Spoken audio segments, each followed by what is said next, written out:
production. About half of them even now. So we need to put this in context. Capital expenditure production. About half of them even now. So we need to put this in context. Capital expenditure production. About half of them even now. So we need to put this in context. Capital expenditure production. About half of them even now. So we need to put this in context. Capital expenditure production. About half of them even now. So we need to put this in context. Capital expenditure production.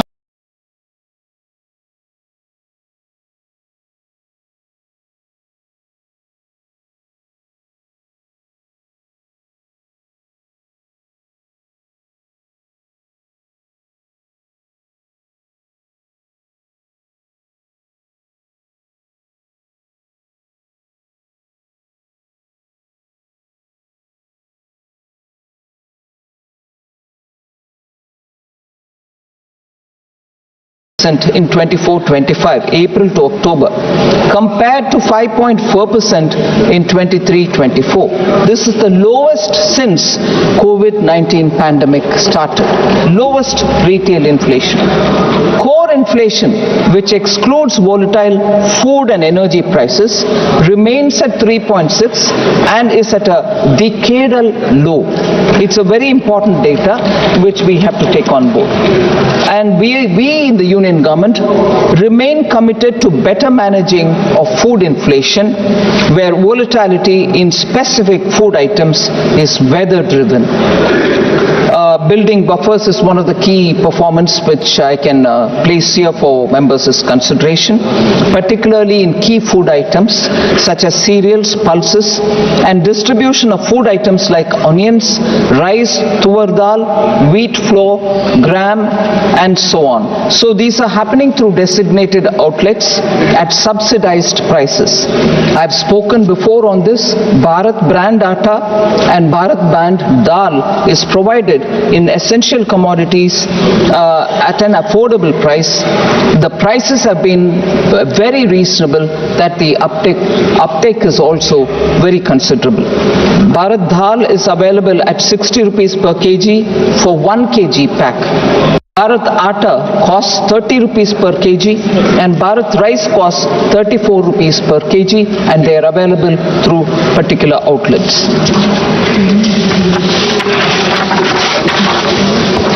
Madam, the discussion again on the inflation is normally taken for the number that is revealed in the latest quarter, but I would again like to put a perspective before the honorable members. Most often I've done this, and I think there is merit for us to look at it in this way, because it is important to understand the context and also the perspective to keep it as wide as possible. Madam, 1999 to 2004, headline inflation was controlled at 3.9%. The reason why I'm bringing this is something which I'll explain a bit later, but I'm laying the ground for that inference. Headline inflation was controlled at 3.9% between 1999 and 2004. Between 2004 and 2009, inflation surged to 5.6%, and again, you can compare it with the previous 99 to 2004, which I'm talking about. But when you came to 2009 to 14, it spiraled to 10.2%, representing a catastrophic failure to control rising prices. Come again to 2014 to 24, inflation was brought back to 5.1%. The pattern that is emerging, if you look at it for the last 25 years nearly, is NDA period times inflation is well under control, whereas non-NDA, particularly UPA, it touches double digit. So let us not forget this pattern when we want to criticize one another about inflation and inflation control. Sorry.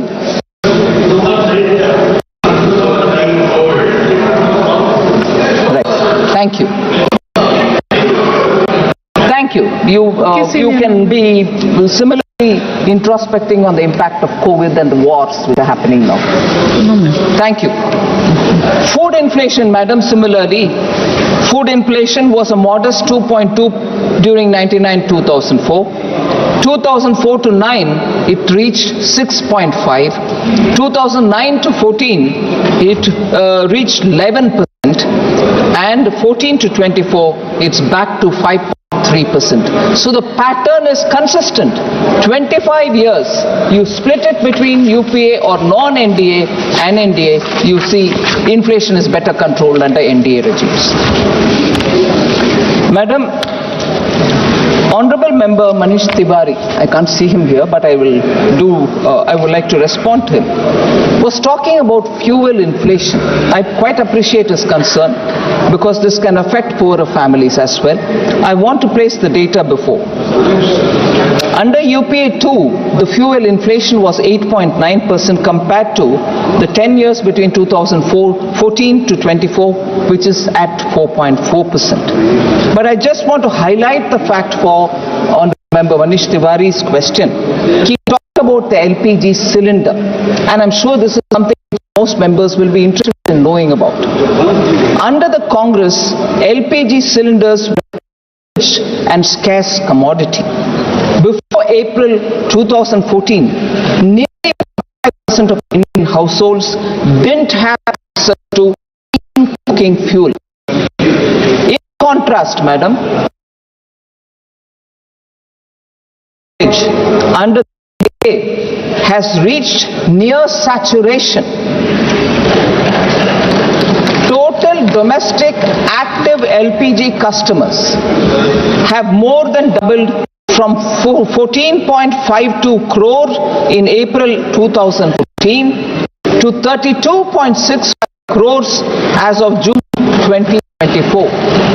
Madam, an approximation, I'm not giving an exact number, it is expected, or approximation is, there are 33 crore households in this country, approximate, and 32.65 crore have got LPG cylinder connection.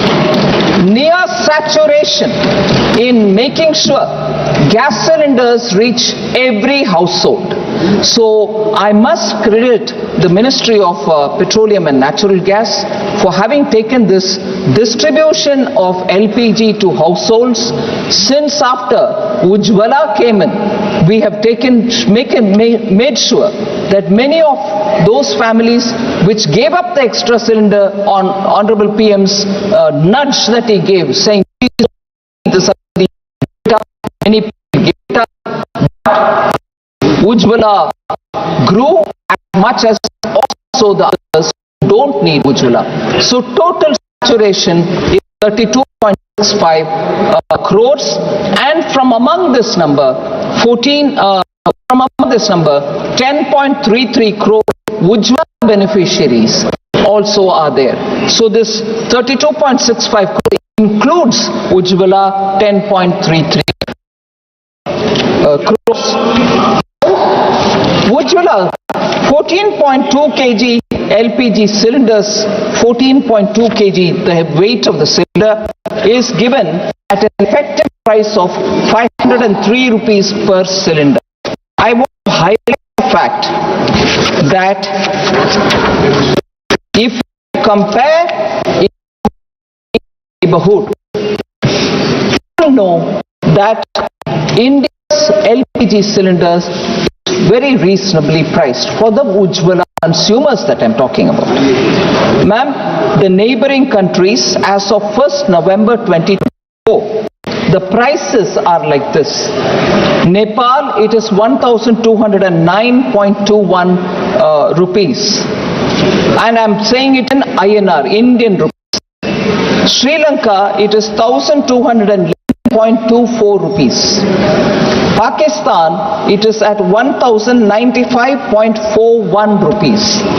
And for Ujjwala customers, it is in India 503 rupees only. And immediate question would be, what about those non-Ujjwala? Because it's an essential thing for household. price of non-Ujjwala consumers, and I'm talking about New Delhi, is 803 rupees. So I want a clear appreciation of the fact, appreciation not so much appreciating, but for recognition of the fact that compared to the neighborhood, India's LPG prices, even for non-Ujjwala, is far lesser than what it is like in our neighborhood. Manish Tiwari, member at translation, but that was essentially for this particular question. Madam, there were concerns expressed also about unemployment being very high. Several members raised questions on it, and I highlight some of the facts. The All India annual unemployment rate has been declining according to the periodic labor force survey report. Beginning 2017-18, it's been falling from 6.0% in 17-18 to 3.2% in 23-24. Unemployment rate was 6% in 2017-18. Today it has come down to 3.2%. And this is accompanied by a rise in the labor force participation ratio and worker to population ratio figures as well. A very important factor is the gender component, madam. The female labor force participation rate has been on the rise for the past 6 years, from 24.5% in 2019 to 41.7% in 23-24. And we'll be glad to know that this is largely driven by rising participation of rural women into the labor force. So this is a very noteworthy transformation that we are seeing. I would like to put it before you, Honorable Chairperson. According to the latest payroll data of the EPFO, cumulative net addition of EPF subscribers, the formal employment.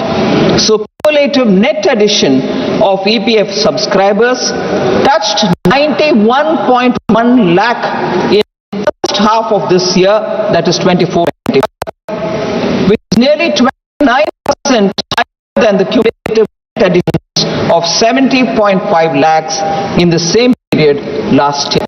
So it's an important, and we are clearly talking about the net addition. It's not the numbers who have got ignored it by anything like that. We are talking about net addition. Nearly 2/3 the new subscribers in the EPF have been from the 18 to 28 years band. So for all of us who rightly have concerns about the youth of India, I would like to show this that the net addition to the EPF subscriber numbers has 2/3 of them coming from those in the age group of 18 to 28. So the youth are coming on board and getting into EPF-related registers. Madam, there was also concern and lot of discussion about procedure not being followed in emergency fund advance. I think it was Member N.K. Premachandranji who raised this point. I'd like to respond to him because I think he highlighted, I appreciate the fact that N.K. Premachandranji gets into a lot of granular details of the budget and also of the general financial rules.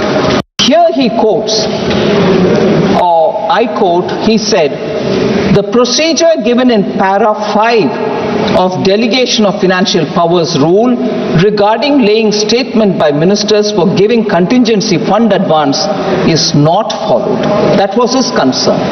I'd like to remind Member N.K. Premachandranji that the procedural issue which you raised about withdrawals of contingency fund, an advance of 100 crores given to MNRE for the PM Surya Ghar. Am I right? Based on the contingency fund advances are normally given to various ministries, and in this case, the contingency fund advance of 100 crore was sanctioned on 4th October 2024, at a time when the Parliament was not in session. This amount is being recouped, and that you supplementary demand for grants through the supplementary demand which we have placed now. So, Ministry of Finance does not normally permit consolidated fund advances when Parliament session is underway. In the instant case that he is referring to, Finance Ministry has not issued the sanction during the Parliament session. I would just like to mention it very clearly for Sri N.K. Premachandran's consideration. If at all drawals of CF advance has happened by any ministry, the minister concerned is required by rule to lay a paper in the House. So, and that's the extent procedure. Madam, similarly, I think it was one of the members, if I'm right, Lalji Vermaji, who had mentioned that this supplementary demand for grant is being presented within 1 month of the budget. I'm not sure if Lalji Vermaji is here. This is the first batch of supplementary demand for grants. And even as I opened my statement, I said the regular budget in this election year was presented in July. Now we are into December. We are several months away from July, not one. So that statement unfortunately doesn't seem to be correct, madam. This has been reduced. The supplementary demand for grant, this one being the first one, I would like to definitely place on record that we have kept the supplementary demand for grants. Normally 3 are permitted. We've tried keeping it within 2 and never moving to the 3rd, except for 1 year when the 3rd also had to happen. So supplementary demand for grants are not too many, not too frequent, and doesn't happen for simple small reasons. So I want to leave the data behind that this is the first one, and the amount, in fact some of the honorable members, I'm very grateful, mentioned about it, that this time the supplementary demand amount itself is far lesser than last time, showing greater accuracy in the BE stage itself of budget making. So there is a greater absolute targeting of what is the budget estimate got to be, and there is not therefore much of a requirement to come with huge supplementary demands, and not too many of them as well.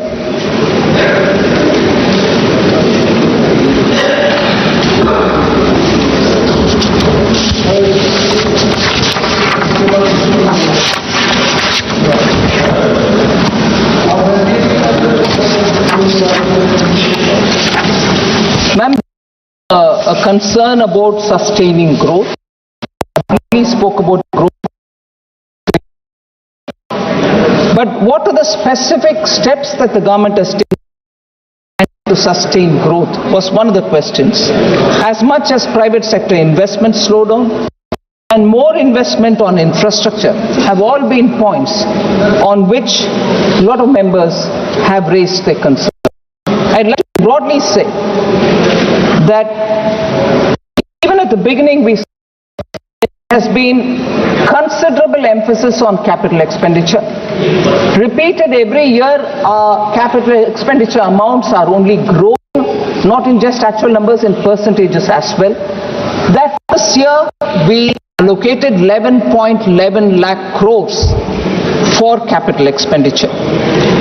If we understand that together with the amounts that we've given to the state, this year particularly, we have given 1.50 lakh crores to the states as interest-free 50-year loan for capital assistance.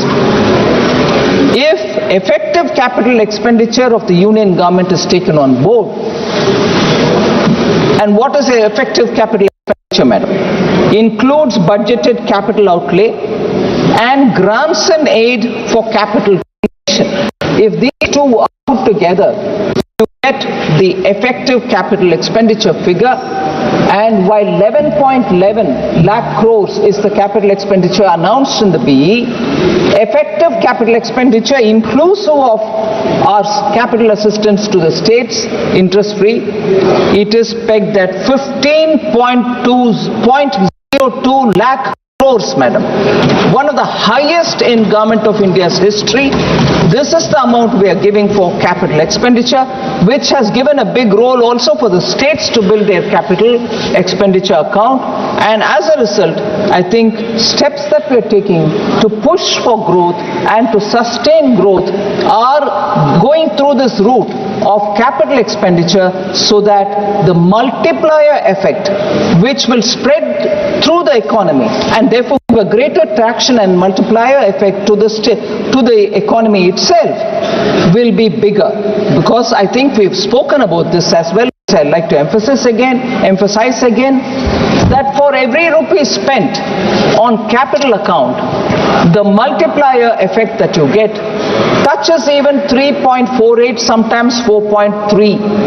That is the kind of multiplier you get when you spend on capital account, whereas if you spent on revenue account, for every 1 rupee you would get only 0.98, less than 2 paise, less than 100 paise, which is 1 rupee.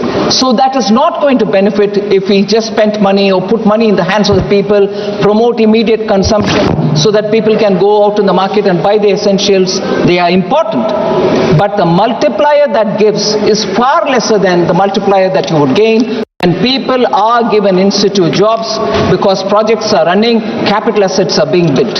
We have gone through that route, and this time the effective capital expenditure of the Government of India is at 15.02 lakh crores.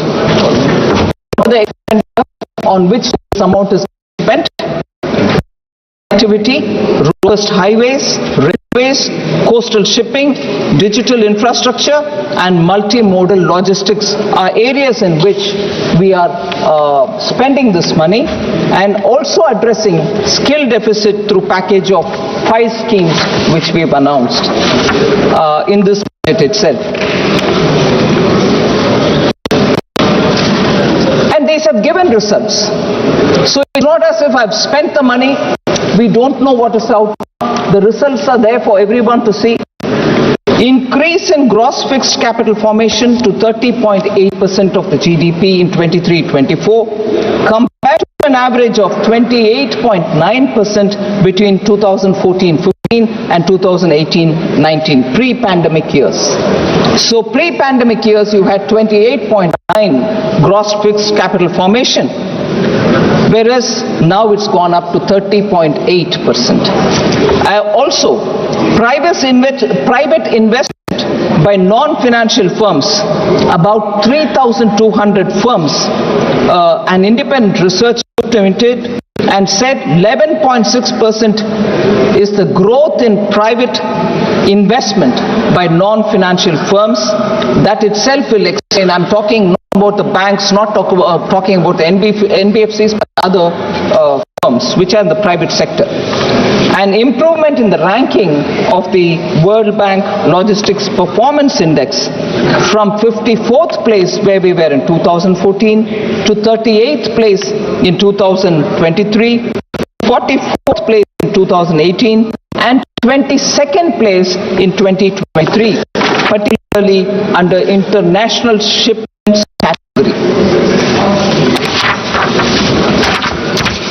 Ma'am, you probably are aware that in every session of the budget, we have questions on tax devolution to opposition-ruled states, and that they have been reduced, particularly for Kerala, Karnataka and Himachal Pradesh.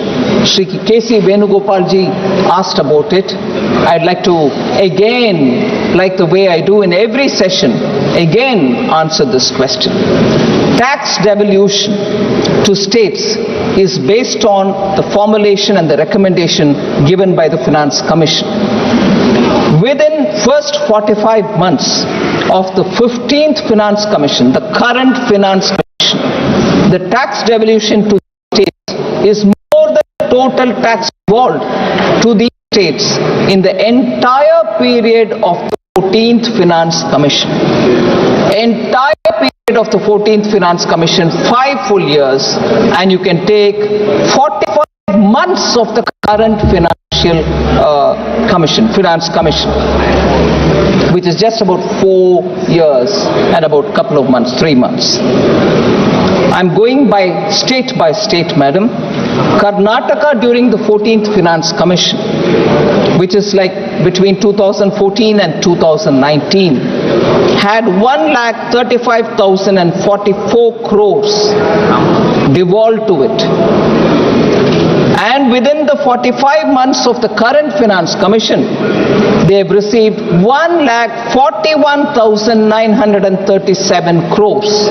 Already much more than the entire five-year period of the previous Finance Commission.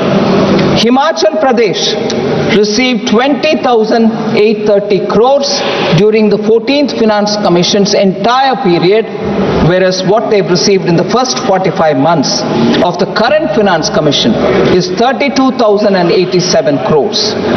Kerala, 71,713 crores during the earlier Finance Commission during its entire period, whereas in the 15th Finance Commission, which is the current Finance Commission, and in the first 45 months, 75,171 crores. So, no question, madam, on time, much more is what is being devolved to all states, and there is no difference between which state is ruled by which party. Everybody gets what their due is, and that's the principle with which Prime Minister Modi guides me, and that's what we do.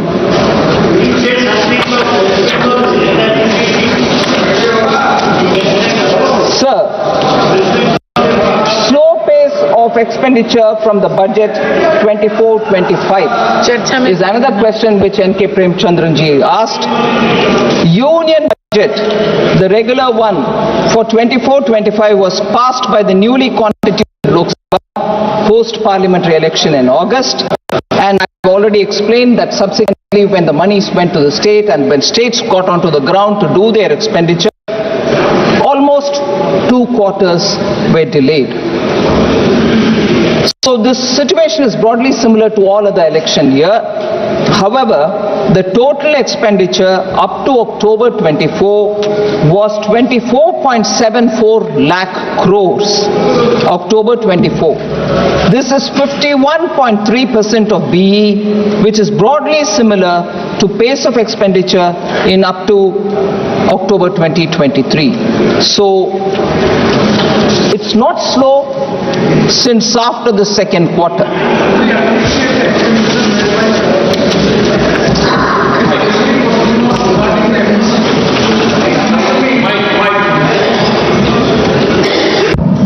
Madam, I fully appreciate the expenditure made by the government during the 6 months, 51.3% of the total expenditure, more than that of the total budget allocation. My point was the most labor industry sector, that is the MSME, the budget outlay was 22,137.95 crores. There is a revised outlay. I can't question what is the revised outlay at this juncture. And further the expenditure till 12/1/2024, it is 992 crores. That means just lower than 15%. When the total expenditure is more than 51.3%, how in the MSME sector alone it is just less than 15%? That was my question I have raised. Madam, I'm thankful to Honorable Member for giving that clarification. I want to be sure that I don't repeat, but I would like to emphasize on the point. State is ruled by which party? Everybody gets what their due is, and that's the principle with which Prime Minister Modi guides me, and that's what we do.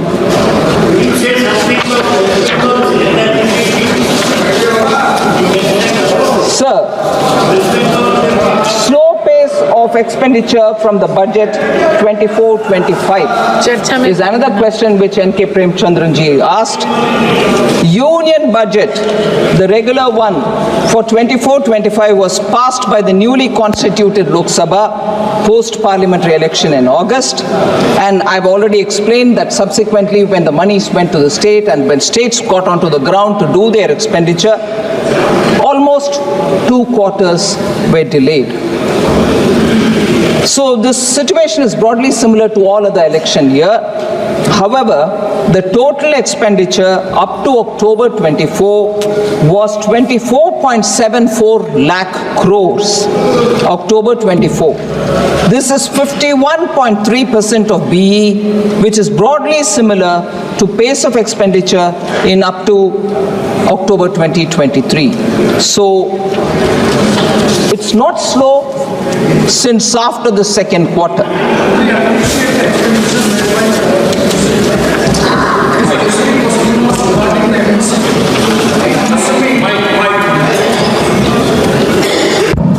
Madam, I fully appreciate the expenditure made by the government during the 6 months, 51.3% of the total expenditure, more than that of the total budget allocation. My point was the most labor industry sector, that is the MSME, the budget outlay was 22,137.95 crores.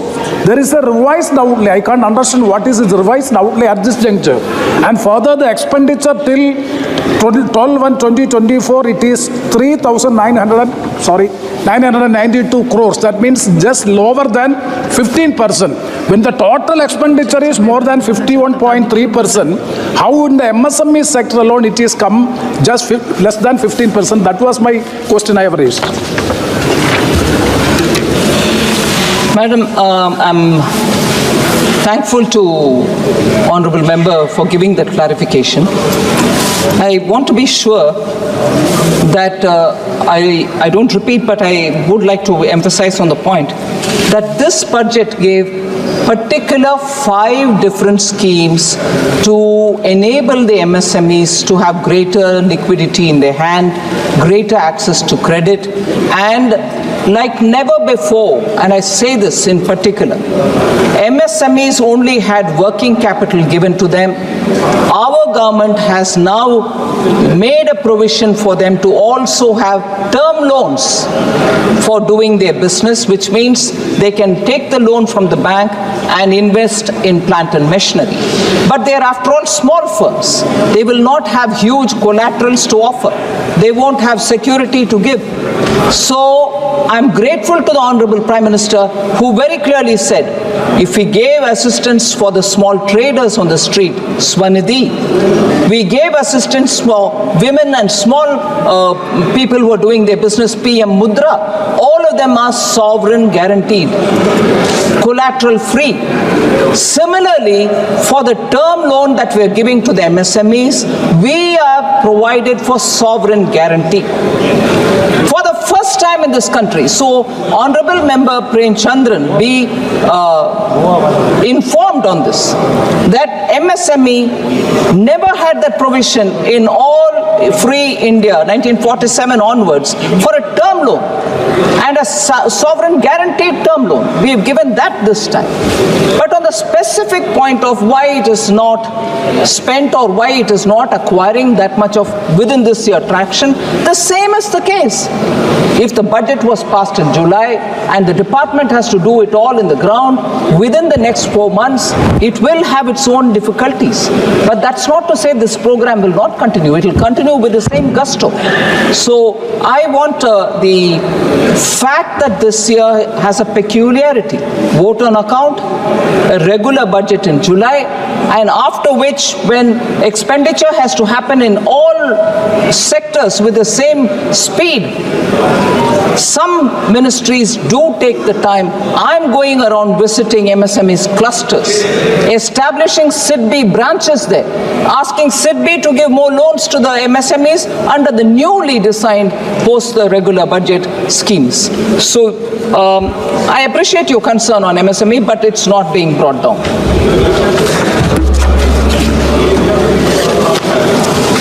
Madam, like always, every session. You're from West Bengal yourself, ma'am. And I've heard Professor Saugata Roy interrupting to say, would you also speak on this? I'm speaking now. West Bengal has been deprived of funds from central government under Manrega and PM Awas scheme was raised by Professor Saugata Roy and Miss Sayani Ghosh. I'm not sure if she's here. He's here, but member Sayani Ghosh is not there. But, yes ma'am, I'd like to, through you, put the facts before. Like every year, every other year, the state PMAY Gramin, Awas Yojana Gramin, was being implemented in West Bengal since 2016-17. The government has also released 25,798 crore as central share to the state since 2016-17. However, complaints of irregularities in the implementation of PMAY Gramin, including a selection of ineligible households from the Awas Plus 2018 list, removal of eligible households, and renaming of the scheme in the state as Bangla Awas Yojana have been received. The ministry has sought action taken report from the state government. Similarly, ma'am, and again, I've said this even earlier in very many different sessions, for under the Manrega, complaints of misappropriation of funds have been received by the government. Upon inquiry by central teams, the complaints were proven to be correct. And madam, I may add, the central team was accompanied by the state team as well when they went on inspection. They were proven incorrect. The complaints were proven correct and not following the rule was clearly established. Department of the Rural Development Department had sought latest status of action taken report. Now the state government has submitted the ATRs which are being examined by the Ministry of Rural Development. That's the current position, ma'am, on the question which Professor Saugata Roy has raised. Yeah, please.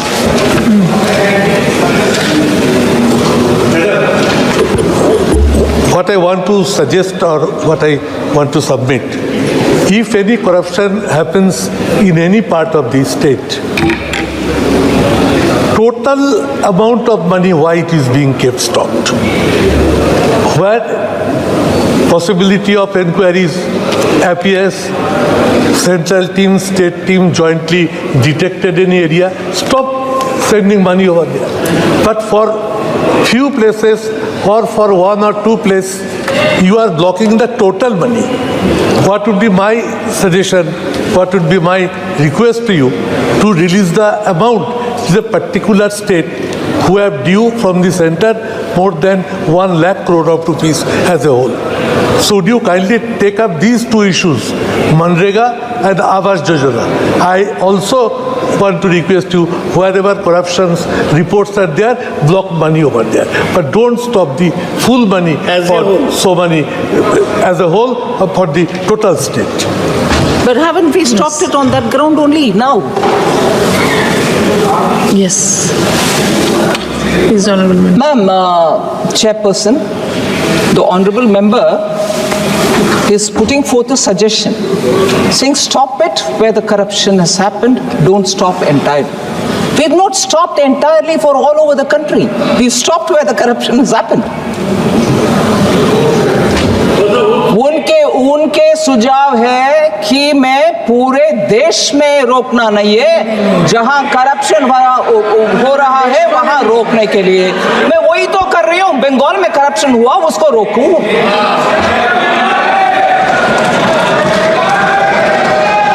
मैंने गलत समझा है क्या?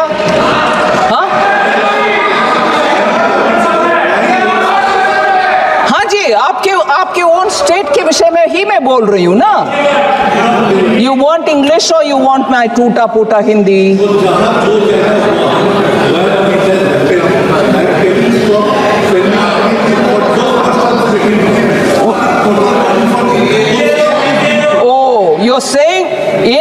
State of Bengal, जहां corruption हुआ वहां ना देना, बाकी जगह पर देना।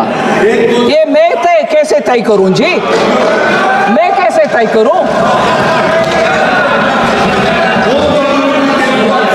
Madam Chairperson, even when I don't stop, even when I don't delay, even when I give an advance payment of, when I have to give 1 month, I'm giving 2 months, I'm accused of differential treatment to different states. अरे corruption हुआ ये साबित हो गया है, और central team और state team भी साथ में गए हैं, और उधर पेमेंट का रिक्लेम करो, ऐसे आदेश मिलने के बाद रिक्लेम ना करते हुए दोबारा ट्रेशरी से ही उसको भरपाई कर रहे हैं, मतलब करप्शन हुआ। उसके बाद मैं कैसे डिफरेंशिएट करूं? पूर्व मेदिनीपुर में नहीं हुआ, नॉर्थ बंगाल में हुआ नहीं, साउथ परगाना 24 परगाने में, मैं कैसे तय करूं? मैं कैसे तय करूं मैडम? और तय भी करूं, किसको मान्यता होगा? बंगाल चुपचाप अगर मानते हैं तो भी बाकी स्टेट्स मुझके ऊपर को गुस्सा नहीं करेंगे। ये आप कौन होते हो करने के लिए? सो पूरे इसको साफ करने के लिए मैं आपके द्वारा रिक्वेस्ट कर रही हूं, बंगाल गवर्नमेंट को साफ करो भाई। फिर आते हम, जितना भी प्रश्न उठाया गया उसको स्पष्टीकरण दो, एक्शन में दिखाओ, फिर कौन रोकने वाले हैं आपके पैसा? बिल्कुल देंगे, आपके पैसों देंगे।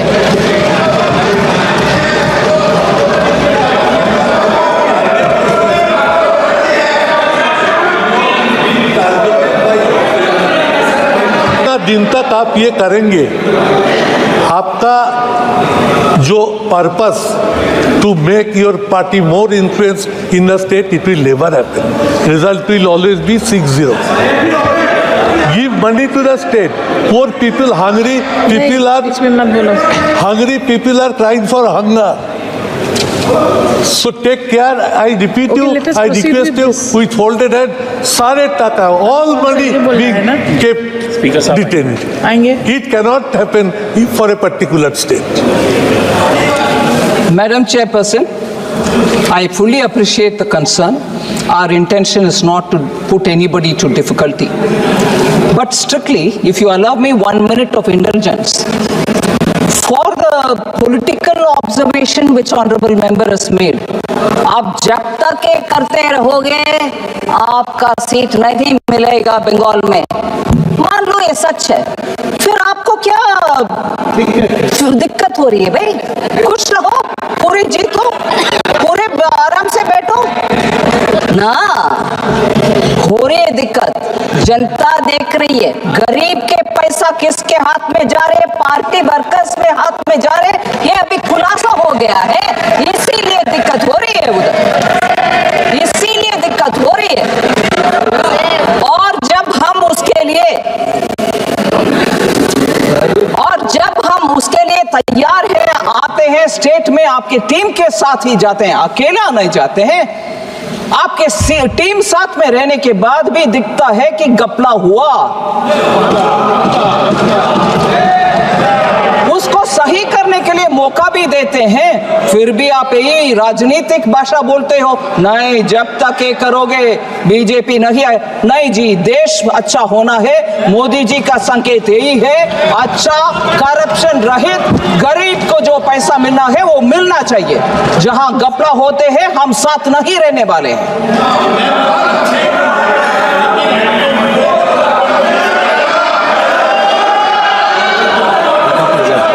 एक का ये नहीं सर, अभी बैठ गई है, उनको सुन रही है, आपने परमिशन नहीं दी वैसे ही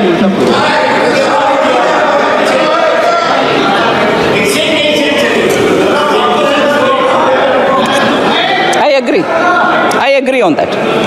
Center and state will have to work together. I agree on that. Honorable Chairman sir, Speaker sir, मैं सिर्फ 2 विषय स्पष्टीकरण दे देती हूँ, क्योंकि मेंबर देवेंद्र यादव जी दिखाई नहीं दे रहे, मगर वो एक इम्पोर्टेंट प्रश्न पूछे, और वैसे ही सुप्रिया सूले जी भी पूछे। हाँ, All right. All right. Yeah, I'm coming. I'm trying to answer as much as possible. Sorry. Honourable speaker sir, मैं सिर्फ ये बोलना चाहती हूँ कि एक माइल पोस्ट रखते हैं प्रोफेसर सौगता रॉय डिस्टर्बेंस करने के लिए, ठीक है, आदत हो गए हैं हम सबको। फिर एक विषय उठाते हैं, उसको मैं पूरे विवरण के साथ जवाब दे दी। अभी दूसरे माइल पोस्ट, सिर्फ इनको ही मैं अटेंड करते रहना चाहिए, कोई और का जवाब देना नहीं। सो ठीक है सर, ब्लैक मनी के ऊपर सुप्रिया जी और देवेंद्र यादव जी ने प्रश्न उठाया। सॉरी धर्मेंद्र यादव जी ने। इसमें बहुत सारे स्टेप्स सरकार ने उठाए हैं। Action has been taken on very many unaccounted, undisclosed foreign assets. मैं 3 कैटेगरी में उसको लगा रही हूँ। Investigation of HSBC, ICIJ, Panama, Paradise, Pandora leak related cases. In connection with all this, information has been received through various leaks like Panama paper leaks, Paradise paper leaks, Pandora papers leaks, HSBC, ICIJ. Intrusive actions were taken in 120 cases. Further, undisclosed income of 33,393 crores have been detected under the 582 cases which have been taken up. A multi-agency group consisting of representatives from various enforcement agencies, organizations has been taken up by the government for expeditious and coordinated investigation of various categories of foreign assets such as Panama paper leak, Paradise and Pandora. The second which I want to highlight, sir, is the constitution of the SIT on black money. The government, of course, has constituted a special investigation team, and that's working from 2014. Meetings of the SITs are regularly taken up, and action taken report is also reviewed. Particularly, cases involving undisclosed foreign assets and income have really been monitored. Enactment of Black Money Act 2015, the government enacted a comprehensive and stringent new law, namely the Black Money Undisclosed Foreign Income and Assets and Imposition of Tax Act 2015 that has come into force from 2015 July. The salient features of this Black Money Act, sir, are 30% of taxes imposed on any undisclosed foreign income or foreign assets, and an additional amount, a penalty of 90%, 3 times the amount of the tax is also imposed on them. Penalty for failure to furnish returns or undisclosed or inaccurate details of foreign assets are also levied. A penalty of 10 lakhs is levied, and so on. Then there is a lot of through the court action. For the effective administration of the Black Money Act 2015, sir, the creation of a foreign asset investigation unit has been established. 29 foreign assets investigation units are set up under the Directors General of Income Tax Investigation all across the country.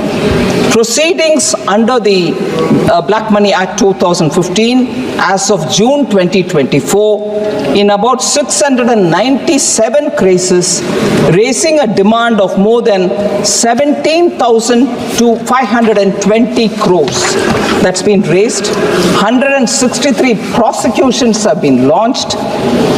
Foreign asset schedule has been issued in the ITR. Then Number of taxpayers disclosing, this is a very interesting information, sir. Number of taxpayers disclosing foreign assets were 60,467 in the year 21-22. Now it is 2 lakh taxpayers in 24-25. The Black Money Act is actually having a deterrent effect on a lot of taxpayers that today they come forward on their own to disclose their foreign assets. Sir, very important data is 82 cases till 30 June have been referred to the ED under the PMLA Act. 82 cases. Sir, specific numbers were asked. Total tax collected under the BMA, Black Money Act, in crores of rupees is 2,655 crores as of June 2024. Total money raised under the Black Money Act. Number of cases in which assessments have been passed are 697. Demand raised 17,520 crores. Number of cases in which penalty has been levied, 341 cases. Penalty levied in crores, 9,971.47 crores. Prosecution launched, 163. Number of cases where assessment is pending, 531. Number of cases where penalty initiated and pending, 532. So these are the actual figures to show that the PMLA and the Black Money Act are actually giving their due returns of the taxpayer money which is got to be obtained for the sake of the country. On the PMLA, sir, on the PMLA, ma'am, sir, the Honorable Speaker, sir, ED has successfully restored properties valued at least 22,280 crores, and I'm only talking of the major cases. We all question about ED.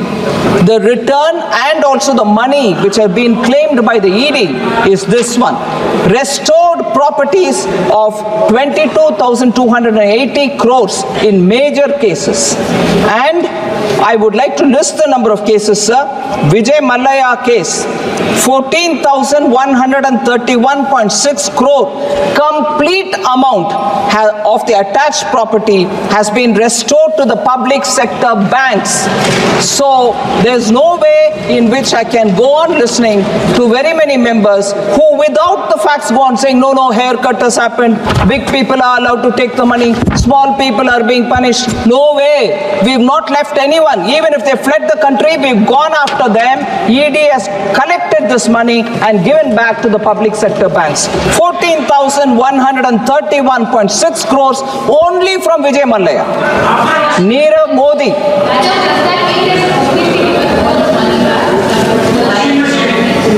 Attached properties is what I'm talking about, ma'am. There can still be some more cases, but attached properties and their monies have gone to the public sector banks. And this is the money that is obtained from them. Nirav Modi case, 1,052.58 crores has been restored to the public and private banks. National Spot Exchange Limited, NSEL scam, 17.47 crores have been obtained and given to the banks.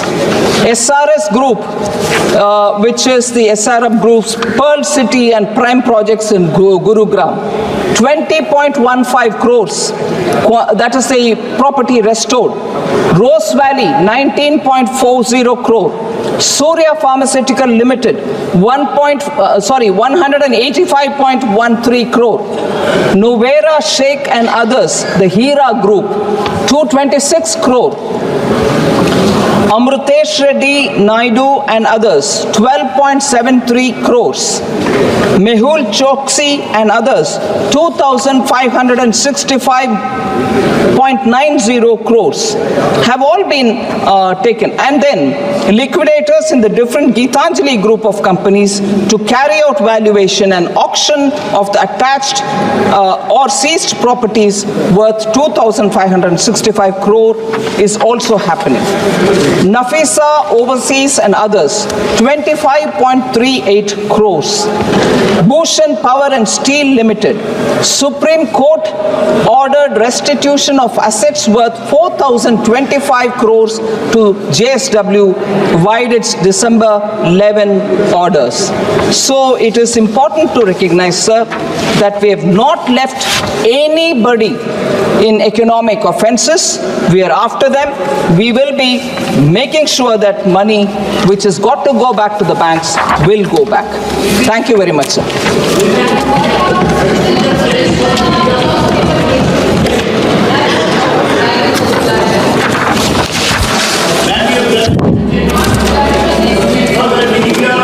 Thank you very much. अनुदानों की अनुपूरक मांगों पर श्री सुधाकर सिंह द्वारा 8 कटौती प्रस्ताव प्रस्तुत किए गए हैं। अब मैं सभी नहीं सर, पहले पूछ चुके हैं। अब मैं सभी कटौती प्रस्ताव सभा के मतदान हेतु रखूंगा। प्रश्न है कि श्री सुधाकर सिंह द्वारा प्रस्तुत सभी कटौती प्रस्ताव स्वीकृत किया जाए।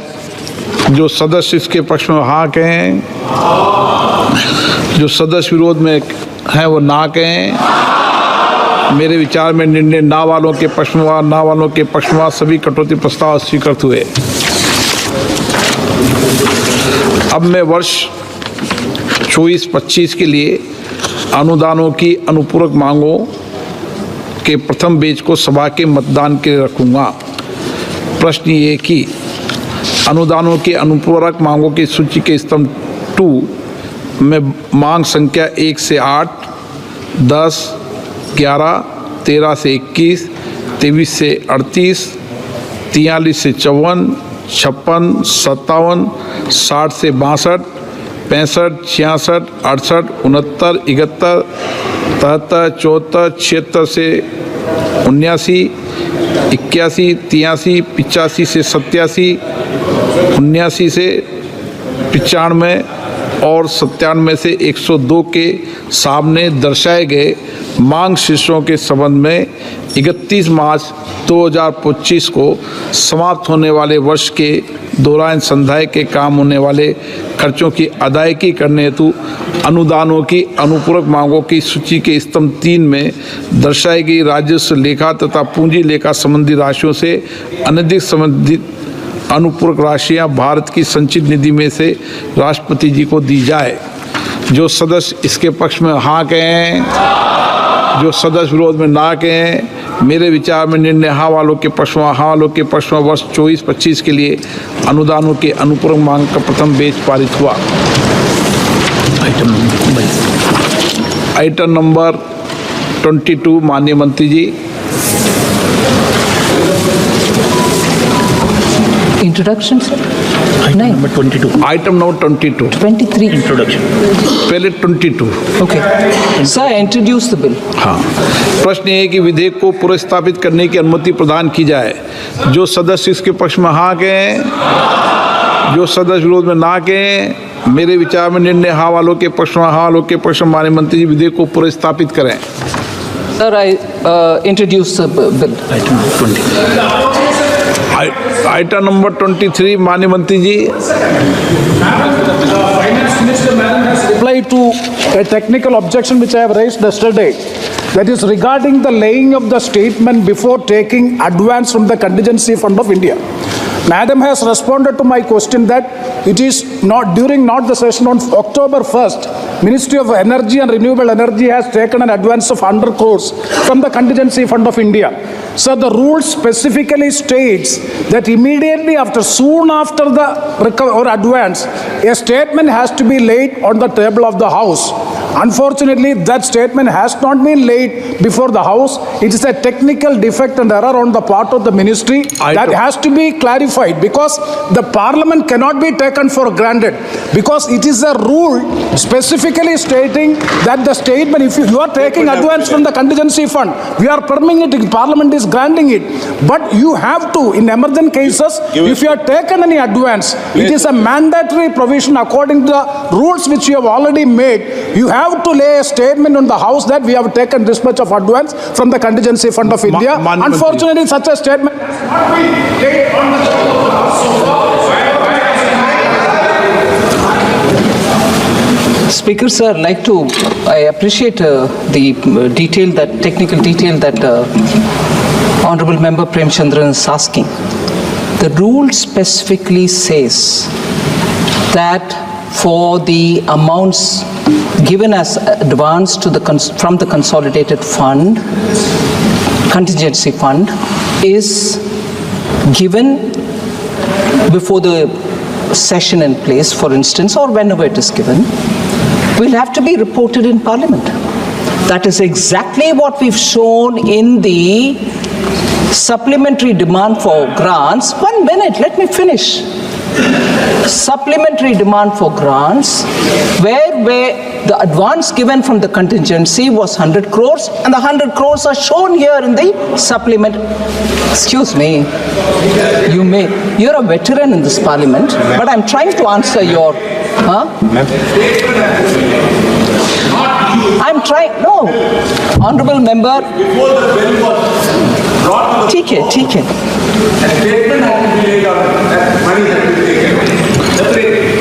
Okay. I fully understand this, sir.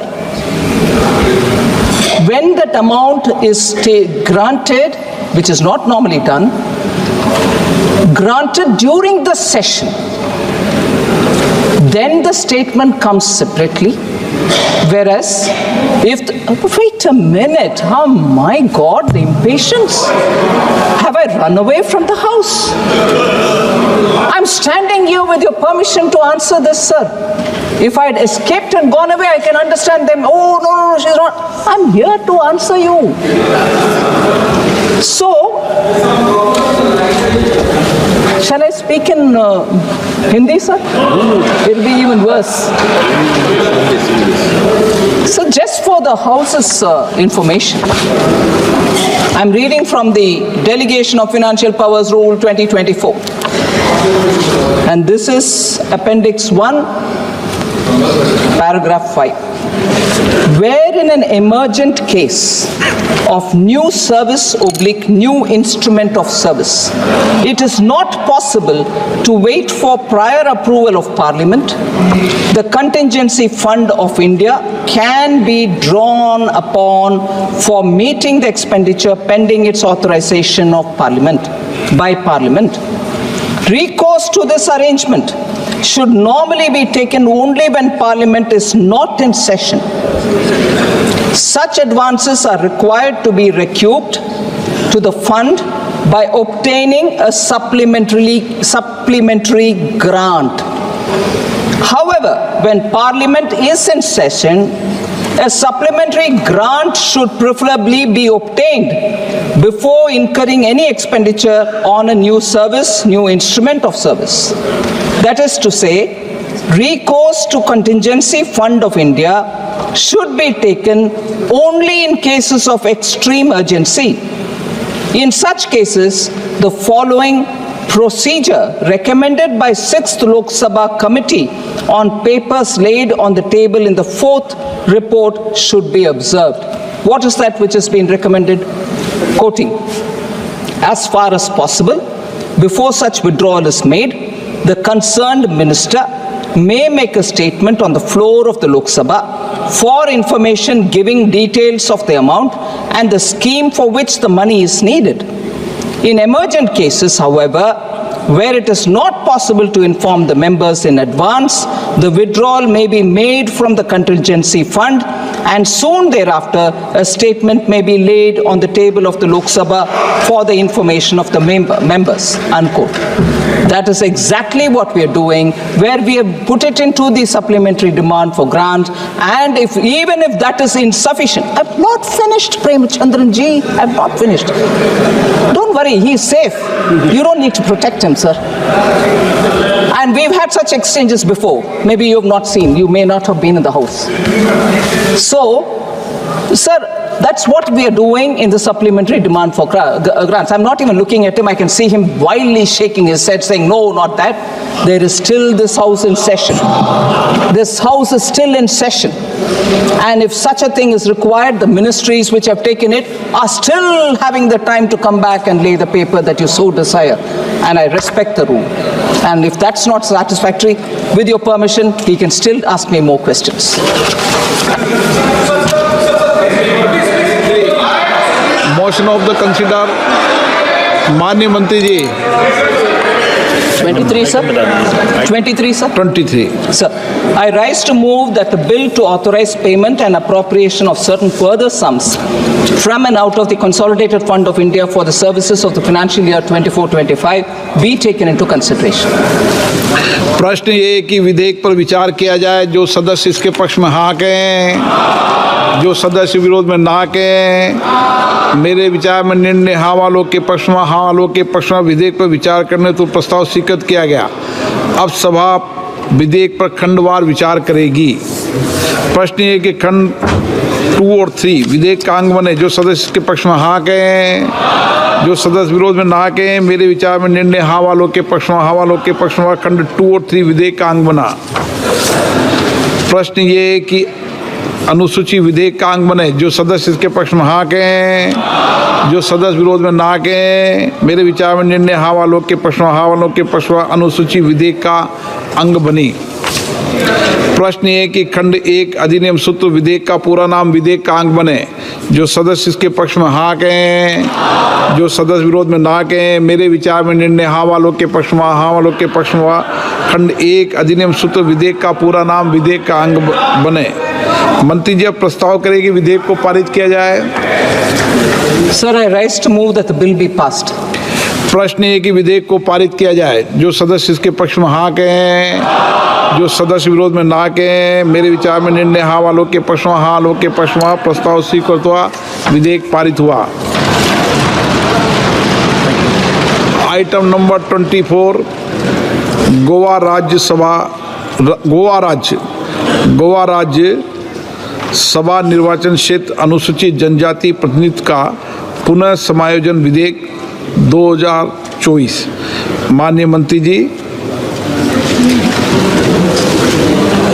Honorable Speaker, sir, with your kind permission, I move that the bill for enabling reservation of seats in accordance with Article 332 of the Constitutions for effective democratic participation of members of scheduled tribe and to provide for the readjustment of seat in the Legislative Assembly of the State of Goa in so far as such a readjustment is necessitated by inclusion of certain communities in the list of scheduled tribe in the state of Goa and for matters connected therewith or incidental thereto be taken into consideration. मैं अध्यक्ष महोदय थोड़ा brief में इस bill के बारे में बताना चाहता हूं आपकी अनुमति से। अनुसूचित जनजातियों के सदस्यों की प्रभावी लोकतांत्रिक भागीदारी के लिए संविधान के अनुच्छेद 332 में प्रावधान किया गया है और 332 के अनुसार सीटों के आरक्षण को समर्थ बनाने और गोवा राज्य की विधानसभा में सीटों के पुनः समायोजन का उपबंध करने के लिए गोवा राज्य के विधानसभा क्षेत्रों में अनुसूचित जनजातियों के प्रतिनिधित्व का पुनः समायोजन विधेयक 2024 नामक एक विधेयक आज विचार और पारित करने का प्रस्ताव मैंने किया है। इसका बहुत ही लिमिटेड पर्पज है सर।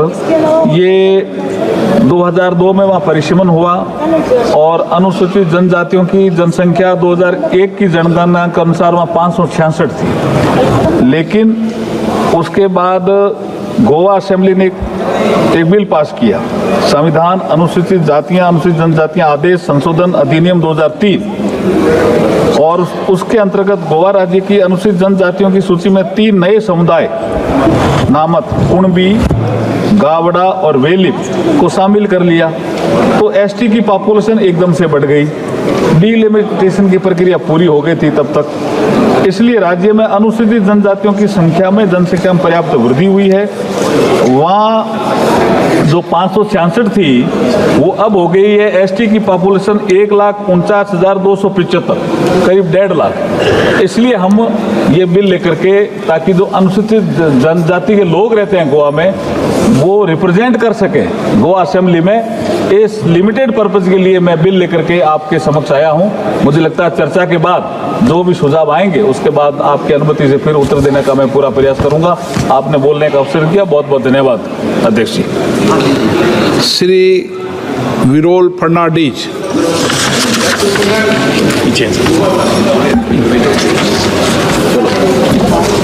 मान्य सभापतीक देव बरें करूं म्हणटा, कित्याक आयज हे इम्पॉर्टंट बिल, महत्वाच्या बिलार आमकां उलोवपाक चान्स दिलो म्हण. Thank you, Speaker Sir, for giving me an opportunity to speak on this very important bill concerning the representation of the tribal community in Goa. Madam Speaker, when we make a mere mention of Goa, it invokes a picture of natural beauty, clean environment, the beautiful rivers, the lush green fields, the rich forests, the tall mountains, and the ever beautiful beaches where the world descends to play with the subtle ripples of the waves. But when did this beautiful land come into existence? 500 years? 1000 years back? Tradition, folklore, and the word of mouth traces the origin to over 6,000 years, and that is where the first footprint of a tribal community was found. Madam, today the tribal community in Goa awaits with great anxiety as we, the elected representatives, have gathered to decide the future of a tribal community in Goa. Who are the tribal communities of Goa? आमच्या मान्य मंत्रीन सांगला की 2001 3 community add केले म्हूण. तशें ना तें. ह्यो community 1000 साल पयलींसान आसा. Many of our honorable MPs have asked me with surprise about the existence of tribal communities in Goa. Well, as per a research paper submitted to the Goa University in July 2015, the Goan tribes consisting of the Gauda, Kunmi and Velip community were the first settlers in Goa, belonging to the Proto-Australoid group, popularly known in Goa as Mool Goinkar, which means indigenous people. It is pertinent to note that the tribal ministerial portfolio in Goa was first declared in 2010 under the Congress government, and a separate budget was approved for tribal welfare and development. Madam Speaker, I want to make it also clear that the Congress party has been trying to give justice to the tribal community for many years. In 2013, based on the promise of the then chairperson of UPA, Srimati Sonia Gandhi, the then UPA government under Dr. Manmohan Singh introduced a bill in Rajya Sabha on 26 Feb 2013. A 3 फावट आडून कशेंय करून आमच्या कम्युनिटीक justice मेळोंक ना. I would fail in my duties if I do not take the name of late parliamentarian Shri Shantaram Naik, who on 4th August 2016 raised a demand in the Rajya Sabha for reservation of seats in the Assembly for tribal community of Goa. On 10 December 2021, our leader Srimati Priyanka Gandhi ji came to Goa, went to Kapeng, spent an evening with the tribal community and promised them that the Congress party will fight the battle for reservation. It's a great historical moment for me personally to be a member of the 18th Lok Sabha to push for the rights of a tribal community in Goa. Madam Speaker, on behalf of the tribal community of Goa, I extend an invitation to all my seniors and my colleagues in this great temple of democracy to visit my state, meet our tribal community, and have a meal cooked by them. Their cuisine is unmatchable, blended in flavors of the forest produce, the real organic vegetables, fruits plucked from the forest trees, the natural nuts and berries. If one participates or even visits the homes of our Hindu brethren in Goa during the Ganesh Chaturthi festival, one can witness the rare edible fruits, herbs, creepers, root leaves from a rich forest as part of the traditional matoli. These are the produce of the forest that have been preserved by a tribal community. Today, as we sit in this temple of democracy and debate on deciding on the bill that will benefit the tribal community in Goa, I would like to bring to the notice of our honorable members of parliament that our tribal community had their own decision-making system going back to thousands of years, wherein the village elder or the village headman, known as the Budwant or Gaonkar, would sit and take collective decision only after listening to the views of the entire tribal community. Similarly, there was a system called as Barazan, meaning 12 wise men who would assemble together and discuss and finalize various critical issues affecting the respective villages and areas. If we superimpose that system, madam, we too are following a similar system wherein all representing particular states or areas, we take decision by debating and discussing before arriving at a suitable decision. Madam Speaker, they did it thousands of years before us, and sadly, we are today discussing to give rights to our tribal community in Goa. Madam Speaker, today what we see in Goa, be it the roads, the bunds along the backwaters, the planting of mangroves along the coast, the terrace farming, the cashew plantation, the wells, the houses, the compound walls, etc., are the work of the highly skilled members of the tribal community in Goa. Shifting cultivation in the forest is a skill practiced by the tribal community. I also want to bring to the notice of the honorable members of parliament from Jharkhand and also from Bihar, prior creation of Jharkhand, that members of the tribal community of Goa who were famed for their skills in building of roads and in construction of compound walls and buildings were specifically taken to Jamshedpur, where they played a critical role in the construction of roads and other infrastructure in Jamshedpur. Madam Speaker, the bill that has been introduced proposes a readjustment in the representation of scheduled tribes in assembly constituencies of the state of Goa. The Goa State Assembly presently does not have any reserved seat for our scheduled tribes and has one reserved seat for the scheduled caste. The proposed amendments are aimed to address the disparity in the representation of scheduled tribes in the state assembly, as it is currently disproportionate to the scheduled tribe population in the state. Since the delimitation exercise in 2002, the population of scheduled tribes has increased with the recognition of 3 more tribes. In Goa, the delimitation was conducted in 2002 based on data gathered through the 2001 census, as per which, as the minister rightfully mentioned, only 566 individuals belong to scheduled tribes. As a result, the scheduled tribes in Goa were not given a constitutional mandated reservation in the legislature. The proposed bill empowers the Census Commissioner to notify the population of STs in Goa, based on which the Election Commission will amend the delimitation of Parliamentary and Assembly Constituencies Order 2008 to make way for ST reservation in the 40-member Assembly by taking into consideration revised population. This is where the doubts arise about the real intention of bringing the bill. Will our community in Goa get representation as soon as possible, or there will be endless delay? Madam Speaker, we have delayed giving the legitimate rights to our tribal community in Goa for decades. Let us not waste any more time in deciding on this very important matter. I hope that the government does not play with words, jargons and legal terms to delay passing of the bill. Thank you. Jai Hind, Dev Bare Karo, Jai Goa. माननीय सदस्य श्री धवल पटेल जी।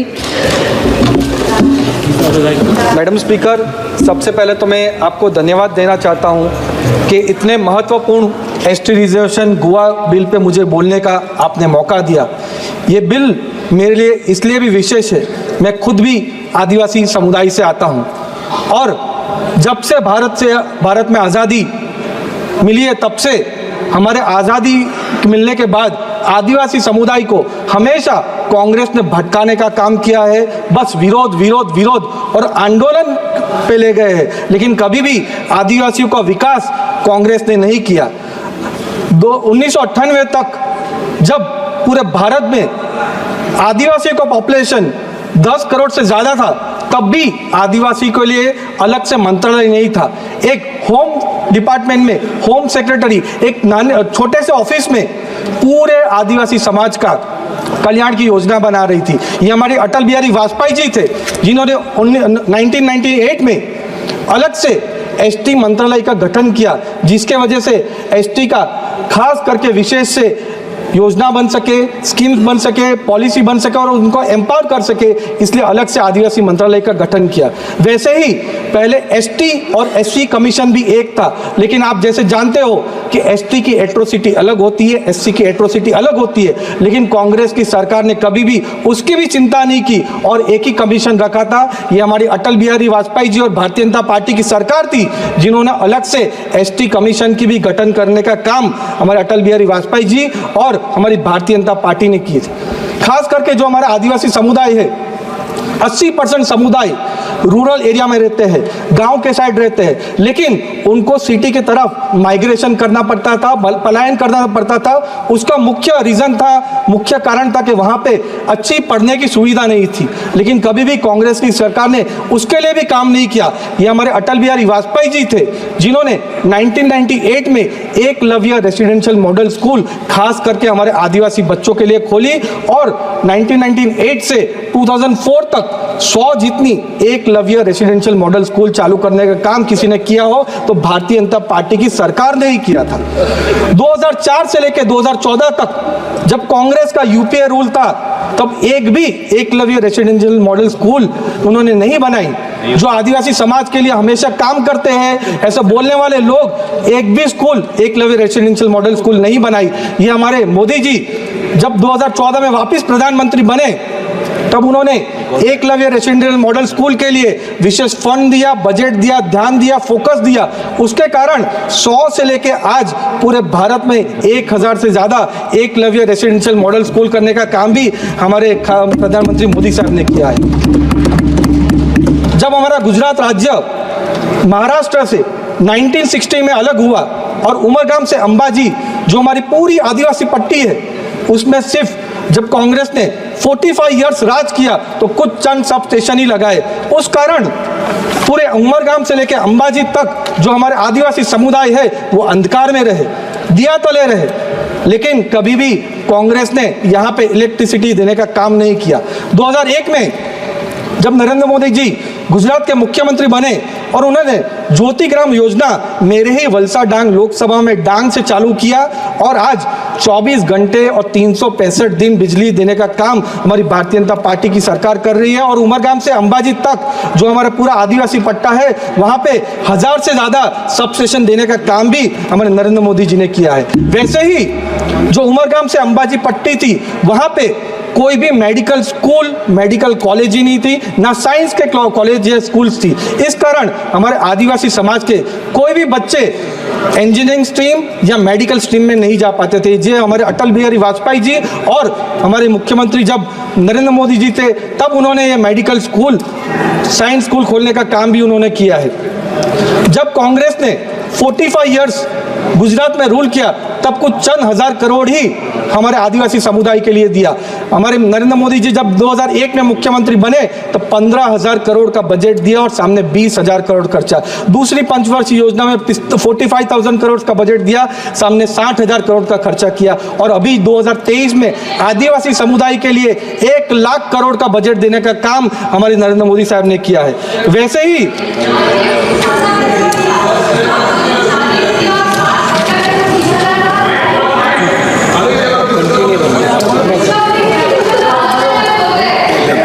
उसके बाद जब प्रधानमंत्री नरेंद्र मोदी जी 2014 में प्रधानमंत्री बने, तब तक 2014 तक सिर्फ 25,000 करोड़ का बजट हमारे आदिवासी समुदाय के लिए था। वो आज बढ़ के 2024 में 1 लाख और 25,000 करोड़ करने का बजट भी किसी ने किया हो तो हमारे नरेंद्र मोदी जी की सरकार ने ही किया है।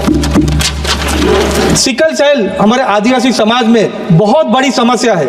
सिकल सेल की वजह से कितने लोगों ने जान खोई है। मैंने खुद भी अपने परिवार में मेरे बड़े भाई को सिकल सेल में खोया है, लेकिन कभी भी कांग्रेस की सरकार ने सिकल सेल के लिए काम नहीं किया है। 2023 में जब बजट पेश हुआ तो हमारे सिकल सेल के लिए 15,000 करोड़ बजट देने का काम भी नरेंद्र मोदी जी की सरकार ने किया है। 7 करोड़ लोगों का स्क्रीनिंग चालू किया है और 4 करोड़ लोगों का स्क्रीनिंग भी खत्म हो गया है। वैसे ही स्टैंड अप इंडिया स्कीम के तहत पूरे ST, SC और वुमेन एंटरप्रेन्योर्स को 33,000 करोड़ देने का काम भी किसी ने किया हो तो नरेंद्र मोदी जी ने ही किया है। जैसे हमारे आदिवासी समुदाय में अच्छे एंटरप्रेन्योर्स है जो बड़े छोटे उद्योग खोलने में सक्षम थे, लेकिन उनके लिए भी कांग्रेस ने कोई विशेष फंड नहीं दिया था। इसलिए हमारे नरेंद्र मोदी जी की सरकार ने खास VC फंड भी हमारे ट्राइबल समुदाय के लिए काम किया है। जो आदिम जुट है हमारे आदिवासी समाज में सबसे पिछड़े, बैकवर्ड और विकास से वंचित रहे ऐसा समुदाय आदिम जुट, उसके लिए भी कांग्रेस ने कभी काम नहीं किया। ये हमारे प्रधानमंत्री नरेंद्र मोदी जी है जिन्होंने आदिम जुट के लिए हजारों करोड़ का बजट दिया, उनके लिए अच्छे घर, मकान, शौचालय और साथ में पूरा ब्रिजेस बनाने का काम भी उन्होंने किया है। हमारे हमेशा जब भी हम लोग आज़ादी का इतिहास पढ़ते हैं तो आज़ादी के इतिहास में हमेशा एक ही परिवार का नाम आता है कि उन्होंने आज़ादी के लिए अपना बलिदान दिया, लेकिन आज़ादी के लिए सभी समाज ने बलिदान दिया तब जाके हमको आज़ादी मिली थी। और उसमें हमारा आदिवासी समाज भी एकदम मुखरे था, चाहे वो भगवान बिरसा मुंडा हो, तात्या मामा भील हो, तलक्कल चंदू हो, तिलका मांझी हो या फिर मानगढ़, जहां एक साथ हजारों आदिवासियों को मारने का काम अंग्रेजों ने किया था, वो कहीं भी इतिहास में दर्ज नहीं था। ये नरेंद्र मोदी जी है जिन्होंने 75 वर्ष जब हमारे भारत के हुए थे तब पूरे साल उनको आज़ादी के अमृत महोत्सव में ऐसे ट्राइबल हीरोज को सेलिब्रेट करने का काम भी उन्होंने किया है। हमारे आदिवासी समाज के सबसे बड़े भगवान, आइकॉन, मसीहा भगवान बिरसा मुंडा, उनको भी कांग्रेस ने कभी याद करने का काम नहीं किया था। ये हमारे मोदी जी है जिन्होंने 2021 में 15 नवंबर जो हमारे भगवान बिरसा मुंडा जी की जन्म जयंती है उसको जनजाति गौरव दिवस, आदिवासी गौरव दिवस डिक्लेयर करने का काम किसी ने किया हो तो नरेंद्र मोदी जी ने किया है। और हमारे भगवान बिरसा मुंडा जी का 2025 में 150वीं जन्म जयंती का वर्ष है, तब पूरे साल आदिवासी गौरव दिवस करके हम लोग डिक्लेयर करने का काम और सेलिब्रेट करने का काम किसी ने किया हो तो हमारे नरेंद्र मोदी जी ने ही किया है।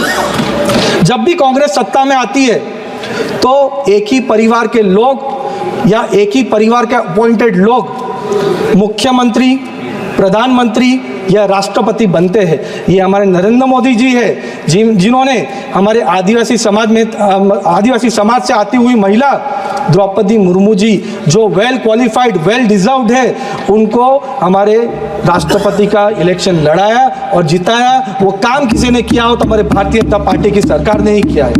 और हमेशा कांग्रेस बात करती है कि भारतीय जनता पार्टी की कभी भी सरकार आई तो आदिवासियों का आरक्षण ले लेंगे, लेकिन हमेशा Bharatiya Janata party ST, SC और OBC को आरक्षण देने का काम करती है। उसको मैं खास एग्जांपल देना चाहूँगा।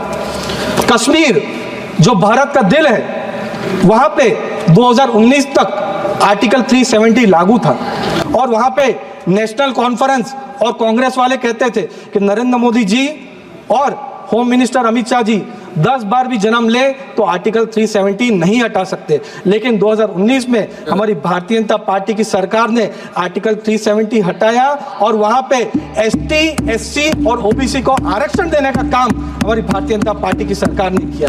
और जो आदिवासी के सपोर्टर है, हितेचु अपने आप को बताते हैं, उन्होंने जब 2024 का इलेक्शन आया, स्टेट का इलेक्शन, नेशनल इलेक्शन, तो उन्होंने मैनिफेस्टो में लिखा कि हम लोग, हमारी सरकार बनी तो आर्टिकल 370 हम लोग वापस करेंगे। यानी जो आदिवासी समुदाय को, SC समुदाय को, OBC समुदाय को आरक्षण भारतीय जनता पार्टी ने दिया, वो कांग्रेस की सरकार वापस ले, ऐसा बयान, ऐसा मैनिफेस्टो में कांग्रेस वाला कहा गया। और राहुल गांधी जब अभी अमेरिका के दौरे में थे तब उन्होंने ऑन रिकॉर्ड कहा है कि उनकी सरकार आई तो ST, SC और OBC का आरक्षण ले लेंगे।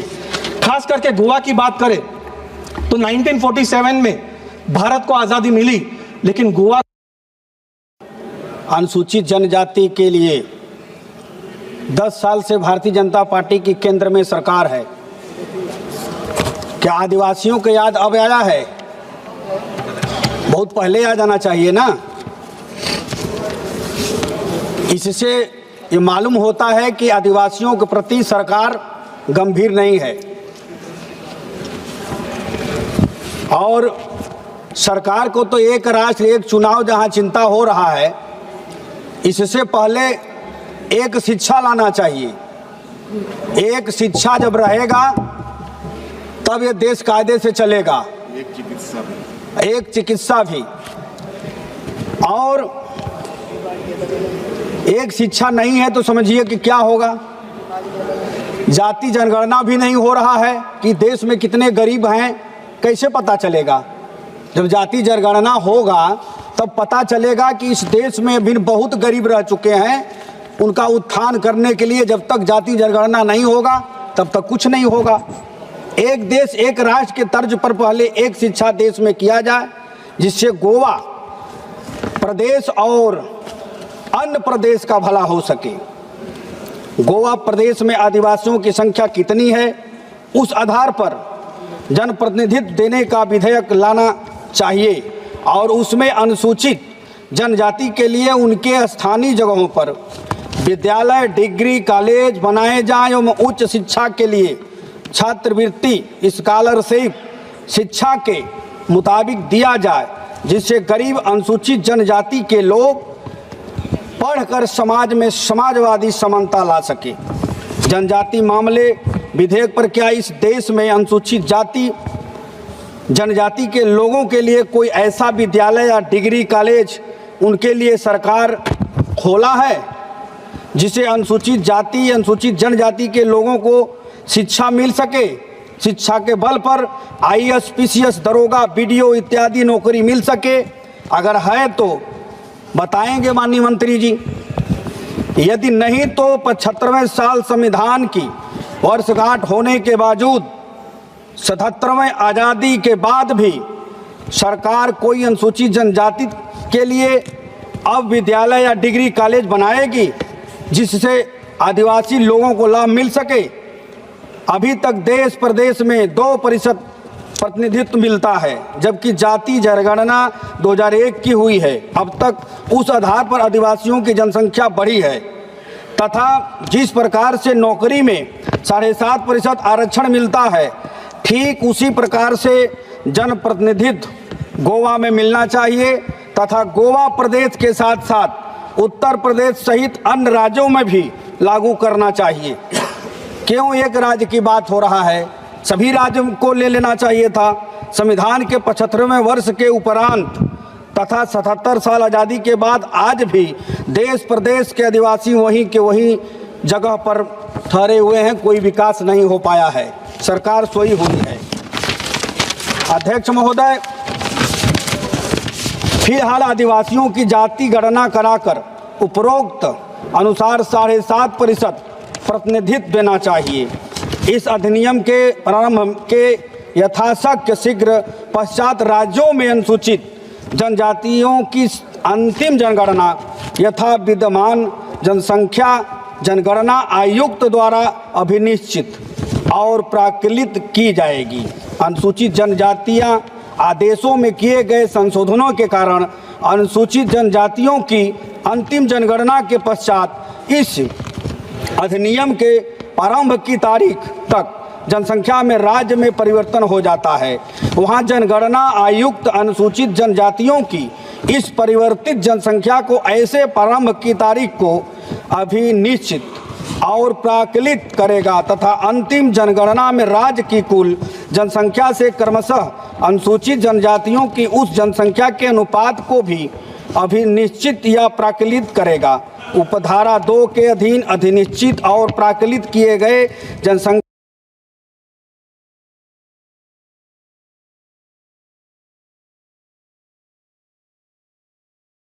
के आंकड़ों को जनसंख्या आयुक्त द्वारा राजपत्र की धारा 8 और इस अधिनियम के उपबंधों को ध्यान में रखते हुए परिसीमन आदेश में ऐसे संशोधन करेगा जो आवश्यक हो और लोक प्रतिनिधित्व अधिनियम 1950 की दूसरी अनुसूची अनुसार संशोधित हुए समझी जाएगी।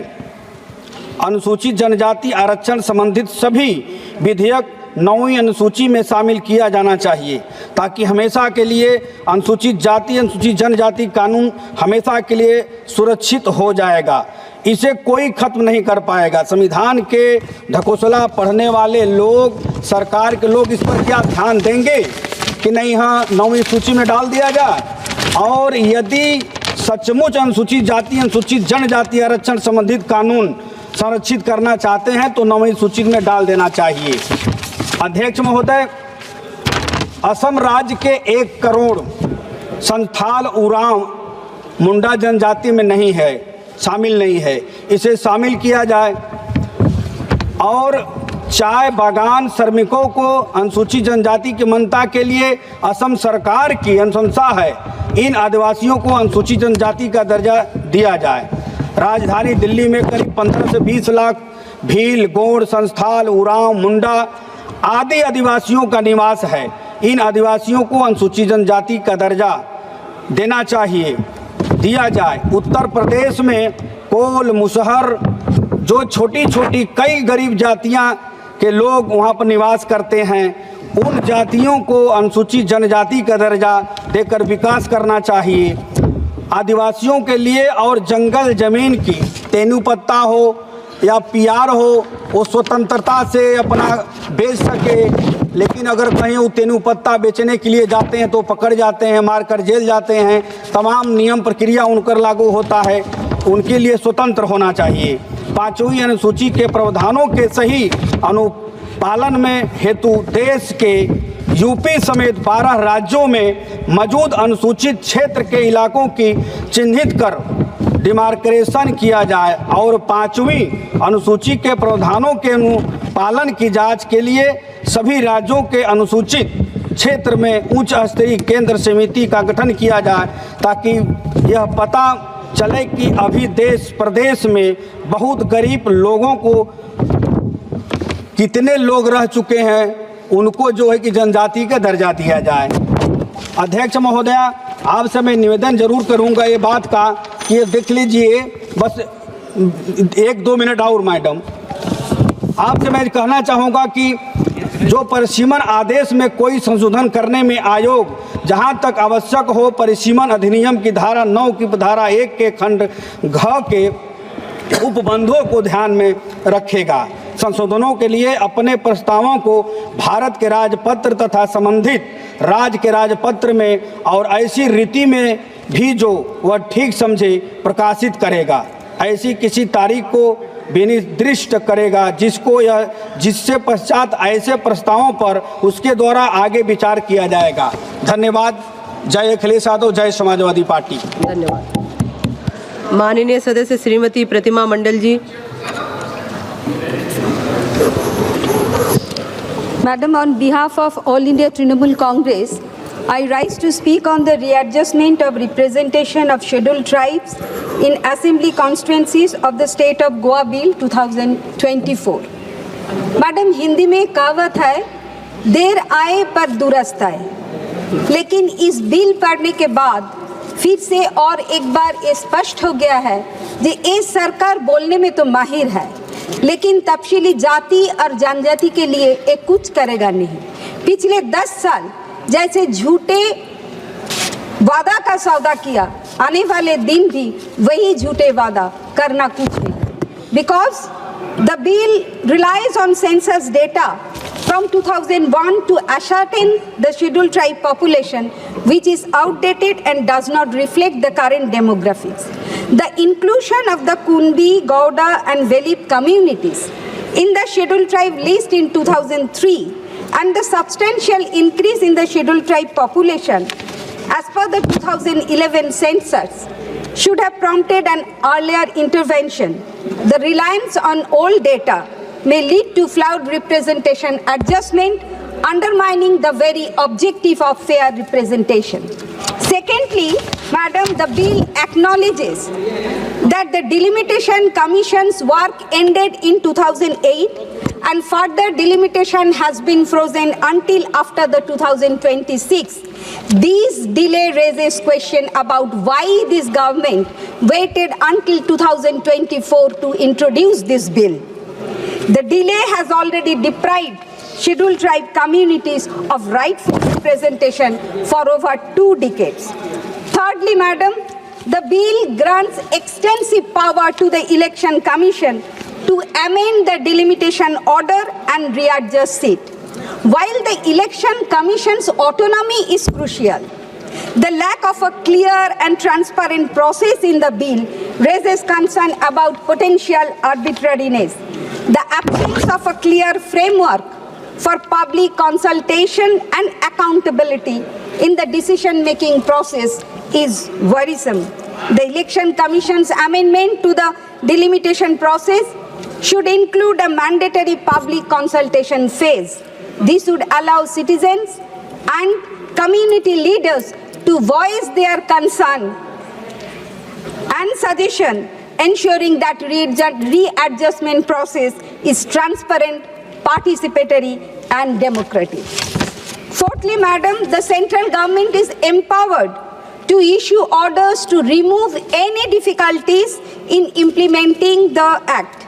This provision will allow the government to make potentially significant changes without parliamentary scrutiny, raising concern about the erosion of democratic oversight.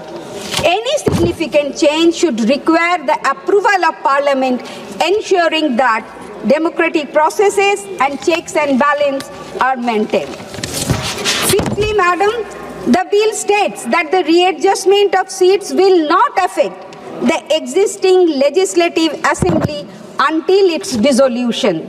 This means that even if the bill is enacted, scheduled tribe communities will have to wait until the next election cycle to benefit from the adjustment. These further delays justice and representation for these communities. The bill should include a specific timeline for the completion of delimitation process and the implementation of seat adjustment to ensure timely justice.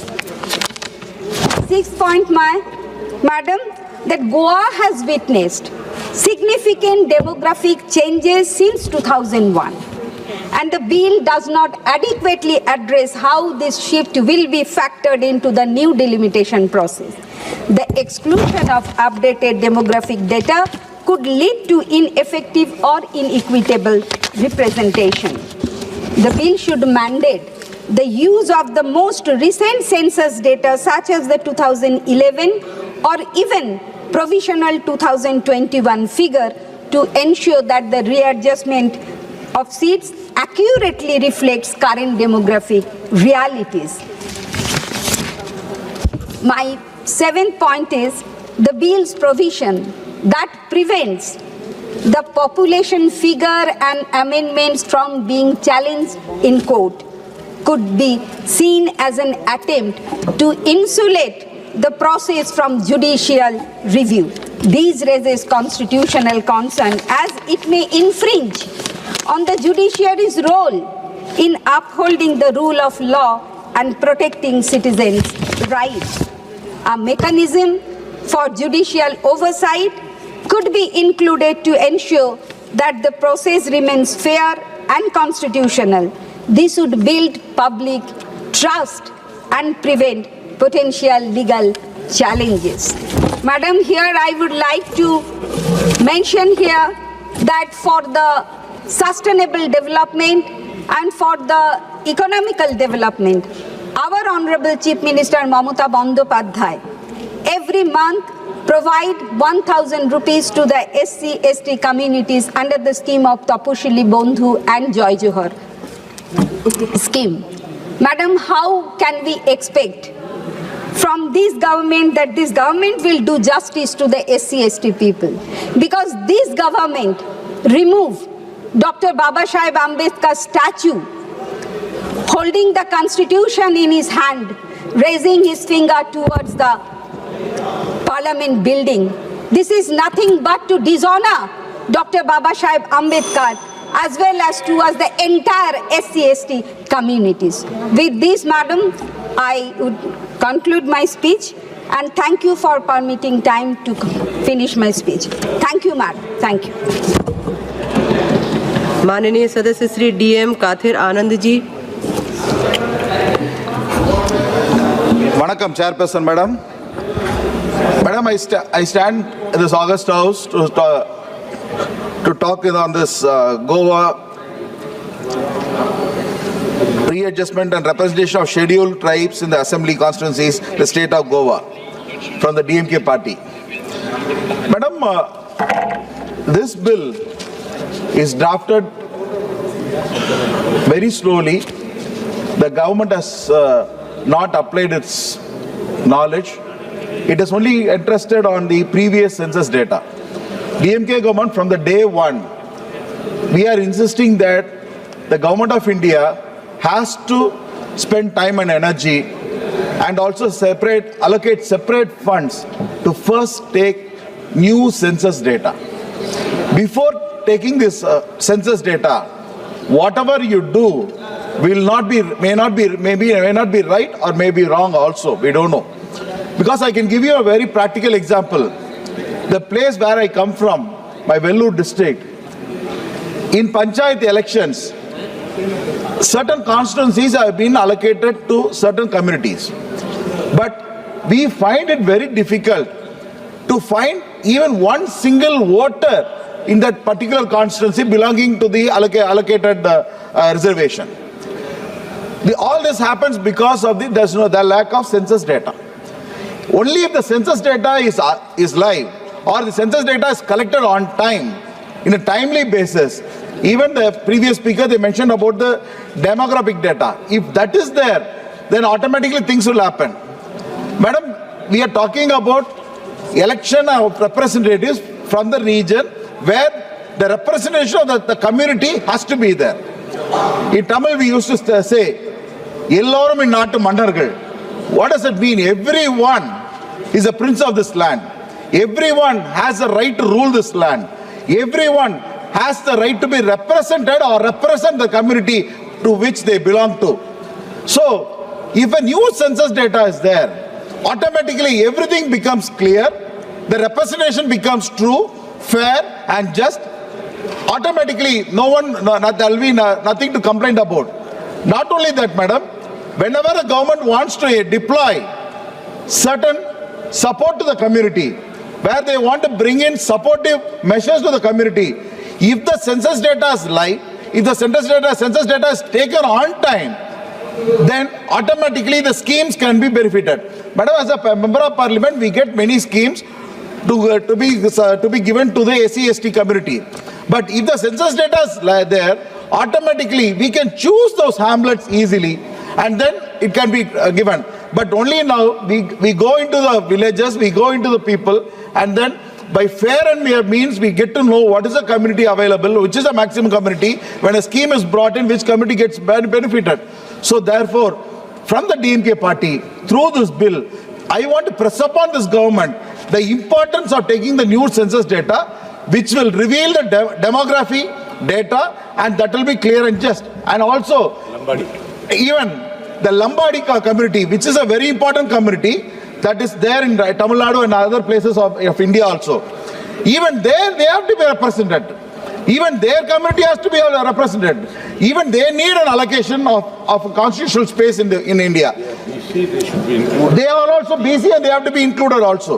So I conclude by stating that the government should act at least now. The Honorable Prime Minister along with the Finance Minister should allocate enough funds for the collection of the census data, which will definitely give a fair and a clear way of doing this demography, madam. Thank you, madam. माननीय सदस्य श्री जी Lakshmi Narayan ji.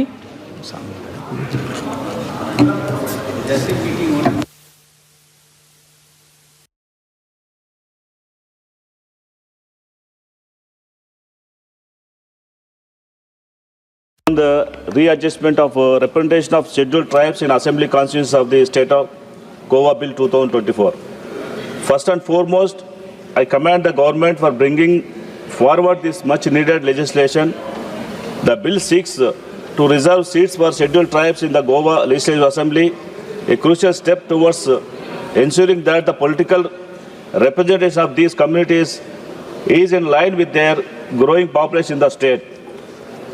While this bill addresses ST representation in Goa, I want to speak about a community that has been awaiting rightful recognition for decades, madam. I speak of a community where less than 1% of the population in Andhra Pradesh is literate, a community that is largely landless and without any steady income, madam. A community that has given India the great Hindu epic of Ramayana, the descendants of Maharishi Valmiki ji himself. I am speaking about the Valmiki Boya community, a community that has faced decades of marginalization in the neglect. And as I stand here today, I say with pride, I am one of them, madam. Vari Goa lo unnatuvanti ST la yokka katha, Andhra Pradesh మరియు తెలంగాణలో ఉన్నటువంటి వాల్మీకి బోయల కథ, వారి పోరాటాలు మా పోరాటాలు ఒక్కటే madam.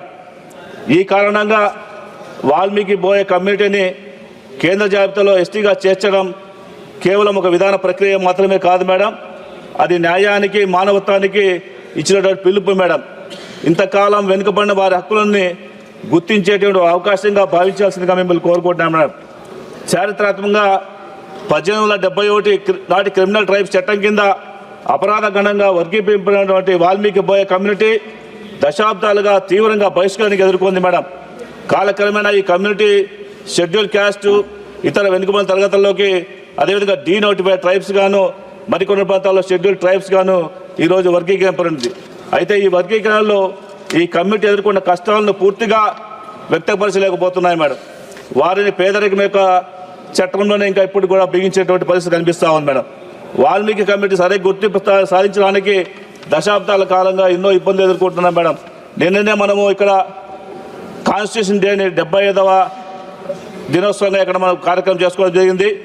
ఈ కాన్స్టిట్యూషన్ డేలో మనందరికీ కూడా సామాన్యమైనటువంటి బడుగు బలహీన వర్గాల వారికి అంబేద్కర్ గారు ఇచ్చినటువంటి రాజ్యాంగం ఏదైతే ఉందో ఆ హక్కును కూడా మాకు గతంలో అంటే 1956 ముందర ఎస్టీలుగా ఉన్నటువంటి వాల్మీకి బోయల్ని ఈ విధంగా ఎస్టీల నుంచి డీనోటిఫైడ్ ట్రైబ్స్ గాను, బీసీలు గాను ఈ విధంగా రకరకాలుగా మార్చుకుంటూ మాకున్నటువంటి హక్కులు కాలరాచేటువంటి పరిస్థితులు మేము ఎప్పుడుగా ఎదుర్కొంటూ ఇప్పటికే ఆర్థికంగా, ఉద్యోగపరంగా అన్ని రకాలైనటువంటి సమస్యలు ఎదుర్కొంటున్నటువంటి ఒక కమ్యూనిటీగా మీరు దయచేసి గుర్తించుకుంటున్నా మేము కోరుకుంటాం మేడం. ఇవన్నీ పరిస్థితి చూసిన తర్వాత మా మాన్య ముఖ్యమంత్రి నారా చంద్రబాబు నాయుడు గారు 2017లో సాక్షాత్తు వారే అసెంబ్లీలో తీర్మానం చేసి వాల్మీకి లిస్టుగా గుర్తించాలని చెప్పేసి కేంద్రానికి పంపించడం జరిగింది మేడం. ఈరోజు దాదాపు 7 సంవత్సరాలు అవుతా ఉంది. 7 సంవత్సరాల్లో కూడా మాకు ఎటువంటి న్యాయం ఇంతవరకు జరగలేదు మేడం. దయచేసి మీ దృష్టికి తీసుకొస్తున్నాం మేడం. ఖచ్చితంగా మాకు న్యాయం చేయాల్సిందిగా మిమ్మల్ని కోరుకుంటున్నాం మేడం. అదేవిధంగా ఈరోజు ఒకసారి గమనిస్తే మేడం, మనందరూ కూడా మనకి ఉన్నటువంటి యూనియన్ మినిస్టర్ గారు ఉన్నటువంటి గతంలో ఎంపీగా ఇదే పార్లమెంట్లో వారు మాట్లాడడం జరిగింది మేడం. ఒక రాష్ట్రంలో ఉన్నటువంటి అసెంబ్లీ తీర్మానం ఏదైతే కేంద్రానికి వస్తుందో దాన్ని ఖచ్చితంగా అమలు పరచాల్సిన బాధ్యత కేంద్రం వైపు ఉంటుంది. అదేవిధంగా ఆ రాష్ట్రంలో తీర్మానం చేసినటువంటి ఆ ప్రభుత్వం ఏదైతే నిర్ణయం తీసుకుందో వచ్చే ప్రభుత్వం మళ్ళీ దాన్ని తీసేయకుండా కూడా చట్టం తీసుకోవాలనే విషయాన్ని కూడా వారు ఎంపీగా చెప్పడం జరిగింది మేడం.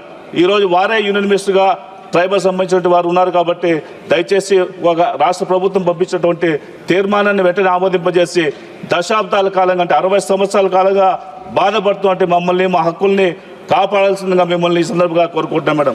అదేవిధంగా ఈరోజు చూస్తున్నాం మేడం, మనము వన్ నేషన్ వన్ ఎలక్షన్ ఈరోజు బిల్లు పెట్టుకున్నాం మేడం. అదే రాష్ట్రంలో మేము ఆంధ్రప్రదేశ్ రాష్ట్రంలో వాల్మీకి బోయలో 2 రిజర్వేషన్లు పొందినాం మేడం. ఈరోజు ఒక ప్రాంతంలో ఎస్టీలు గాను మరో ప్రాంతంలో బీసీలు కానీ కొనసాగుతున్నాం మేడం. దయచేసి మమ్మల్ని కూడా ఒక క్యాస్ట్ ఒక నేషన్ ఏ విధంగా మనం అనుకుంటున్నాం అదేవిధంగా మమ్మల్ని కూడా ఆంధ్రప్రదేశ్ రాష్ట్రంలో ఒకే రిజర్వేషన్ మాకు ఇవ్వాల్సిందిగా మీ ద్వారా మేము కోరుకుంటున్నాం మేడం. అదేవిధంగా ఈరోజు చూసుకుంటే మేడం, మా రాష్ట్రంలో ఉన్నటువంటి వడ్డర్లు కూడా ఎస్టీలుగా కావాలని చెప్పేసి చాలా కాలం నుంచి కూడా వాళ్ళు పోరాటాలు చేస్తున్నారు మేడం. వారిని కూడా ఎస్టీలుగా గుర్తించేటువంటి ప్రక్రియని చేపట్టాల్సిందిగా మీ ద్వారా కోరుకుంటున్నాం మేడం. అదేవిధంగా మేడం, ఈరోజు ఈ యొక్క కంక్లూజన్ ఇచ్చుకున్నాను మేడం. ఒకసారి despite of this clear evidence and well-founded recommendations, the Valmiki Boya community's rightful recognition remains pending, madam. In the past few days, I personally met with the Tribal Affairs Minister, Sri Juval Varamji, as well as officials from the Registrar General of India in the Ministry of Social Justice and Empowerment to expedite the resolution of this long pending issue, madam. Honorable Prime Minister Modi ji has promised to grant ST recognition to the Valmiki Boya community, madam.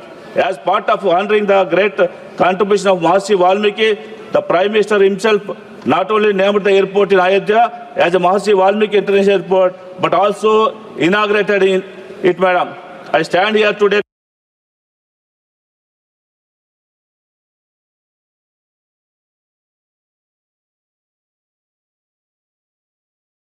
confident that the day is not far when I will rise in the very house to speak on the Scheduled Tribes Order Bill, madam. This bill will include the Valmiki Boya community in the ST list, finally giving them the recognition and justice they truly deserve, madam. I would like to conclude by showing my full support for this important bill, madam, which aims to ensure rightful representation and justice for the scheduled tribes in Goa, madam. Thank you, madam. माननीय सदस्य श्री आलोक कुमार सुमन जी। धन्यवाद सभापति महोदया। आपका बहुत बहुत धन्यवाद कि आपने the readjustment of representation of scheduled tribes in assembly constituency of the state of Goa bill 2024 पर बोलने का मौका दिया। महोदय, वर्तमान विधेयक का संबंध मुख्यतः अपने हमारे संविधान के आर्टिकल 3T2 से है। आर्टिकल 332 शेड्यूल कास्ट और शेड्यूल ट्राइब्स को विधानसभा में रिजर्वेशन की बात करता है। गोवा विधानसभा में अब तक शेड्यूल ट्राइब्स का रिप्रेजेंटेशन या रिजर्वेशन अब तक नहीं मिल पाया है। इस विधेयक को लाने का मुख्य कारण और मुख्य उद्देश्य है कि वर्तमान में शेड्यूल ट्राइब्स की पॉपुलेशन 2011 की जनगणना के अनुसार गोवा में 1,49,275 थी, जबकि वर्ष 2001 के जनगणना के अनुसार मात्र 566 थी। पॉपुलेशन की वृद्धि के कारण यह आवश्यक हो गया है कि इतनी बड़ी संख्या वाले पॉपुलेशन को गोवा विधानसभा में निश्चित रूप से रिजर्वेशन और रिप्रेजेंटेशन जनसंख्या के आधार पर दिया जाए। महोदय, हमारे भारतीय संविधान के महान शिल्पकार भारत रत्न डॉक्टर भीमराव अंबेडकर साहब का मानना था कि किसी भी समाज की प्रगति समाज के निचले तबके की प्रगति पर निर्भर करता है। डॉक्टर अंबेडकर साहब ने लोकतंत्र के सामाजिक और राजनीतिक आयामों के बीच अंतर स्पष्ट किया था। उन्होंने कहा था कि हमें अपने राजनीतिक लोकतंत्र को एक सामाजिक लोकतंत्र भी बनाना चाहिए। महोदय, जैसा कि हम सभी जानते हैं कि डिलिमिटेशन कमीशन का गठन 2026 तक प्रोविजन किया गया है। भारतीय संविधान के आर्टिकल 82 और आर्टिकल 170 के अनुसार अगला डिलिमिटेशन कमीशन का काम तब तक के लिए रोक दिया गया है जब तक वर्ष 2026 के पश्चात की गई पहली जनगणना के आंकड़े प्रकाशित नहीं कर दिए जाते हैं। महोदय, गोवा में नए समुदाय जैसा कि कुनवी, गावड़ा और वेलिप को शेड्यूल ट्राइब्स कम्युनिटी में शामिल किया गया था। इससे भी शेड्यूल ट्राइब्स की संख्या में बढ़ोतरी हुई, इसलिए आवश्यक हो गया था कि इलेक्शन कमीशन ऑफ इंडिया को पावर दिया जाए कि वह the delimitation of parliamentary and assembly constituency order 2008 और readjust the seats in the legislative assembly of state of Goa में अमेंडमेंट करके शेड्यूल ट्राइब्स को बढ़ी हुई जनसंख्या के आधार पर उनको रिजर्वेशन और रिप्रेजेंटेशन दी जाए। इस बिल के पास होने से गोवा में अनुसूचित जनजाति को विधानसभा में इफेक्टिव डेमोक्रेटिक पार्टिसिपेशन होगा। महोदय, शेड्यूल कास्ट और शेड्यूल ट्राइब्स के कल्याण के लिए देश की वर्तमान सरकार महत्वपूर्ण भूमिका निभा रही है। हमारे परम आदरणीय माननीय प्रधानमंत्री श्री नरेंद्र मोदी जी और परम आदरणीय हमारे माननीय मुख्यमंत्री श्री नीतीश कुमार जी SC ST के कल्याण के लिए एक पहचान बन गए हैं। हमारे परम आदरणीय माननीय मुख्यमंत्री श्री नीतीश कुमार जी बिहार में SC ST को मुख्य धारा में लाने के लिए कई ऐतिहासिक कदम उठाए हैं, जो कि बिहार में दिखता है। इस बिल पर अपनी बात रखते हुए मेरा यह एक सुझाव है कि ST ST बच्चों को IIT, एम्स, NITs और देश के हायर एजुकेशन में, हायर इंस्टीट्यूशन में आत्महत्या करने से रोका जाए। इसके पीछे छिपे कारणों को गंभीरता से संज्ञान में भी लिया जाए। महोदय, वर्ष 2023-24 के आंकड़े अध्ययन करने से पता चलता है कि हम सस्टेनेबल डेवलप गोल्स में उसको अचीव करने में भारत कई देशों से आगे है। गरीबी घटी है और सरकार SC ST की विकास को प्रायोरिटी पर रखा है। नीति आयोग ने वर्ष 2017 में यह प्रपोज किया था कि SC ST के ऊपर खर्च करने वाली बकाया धनराशि केवल ST ST पर ही खर्च की जाए।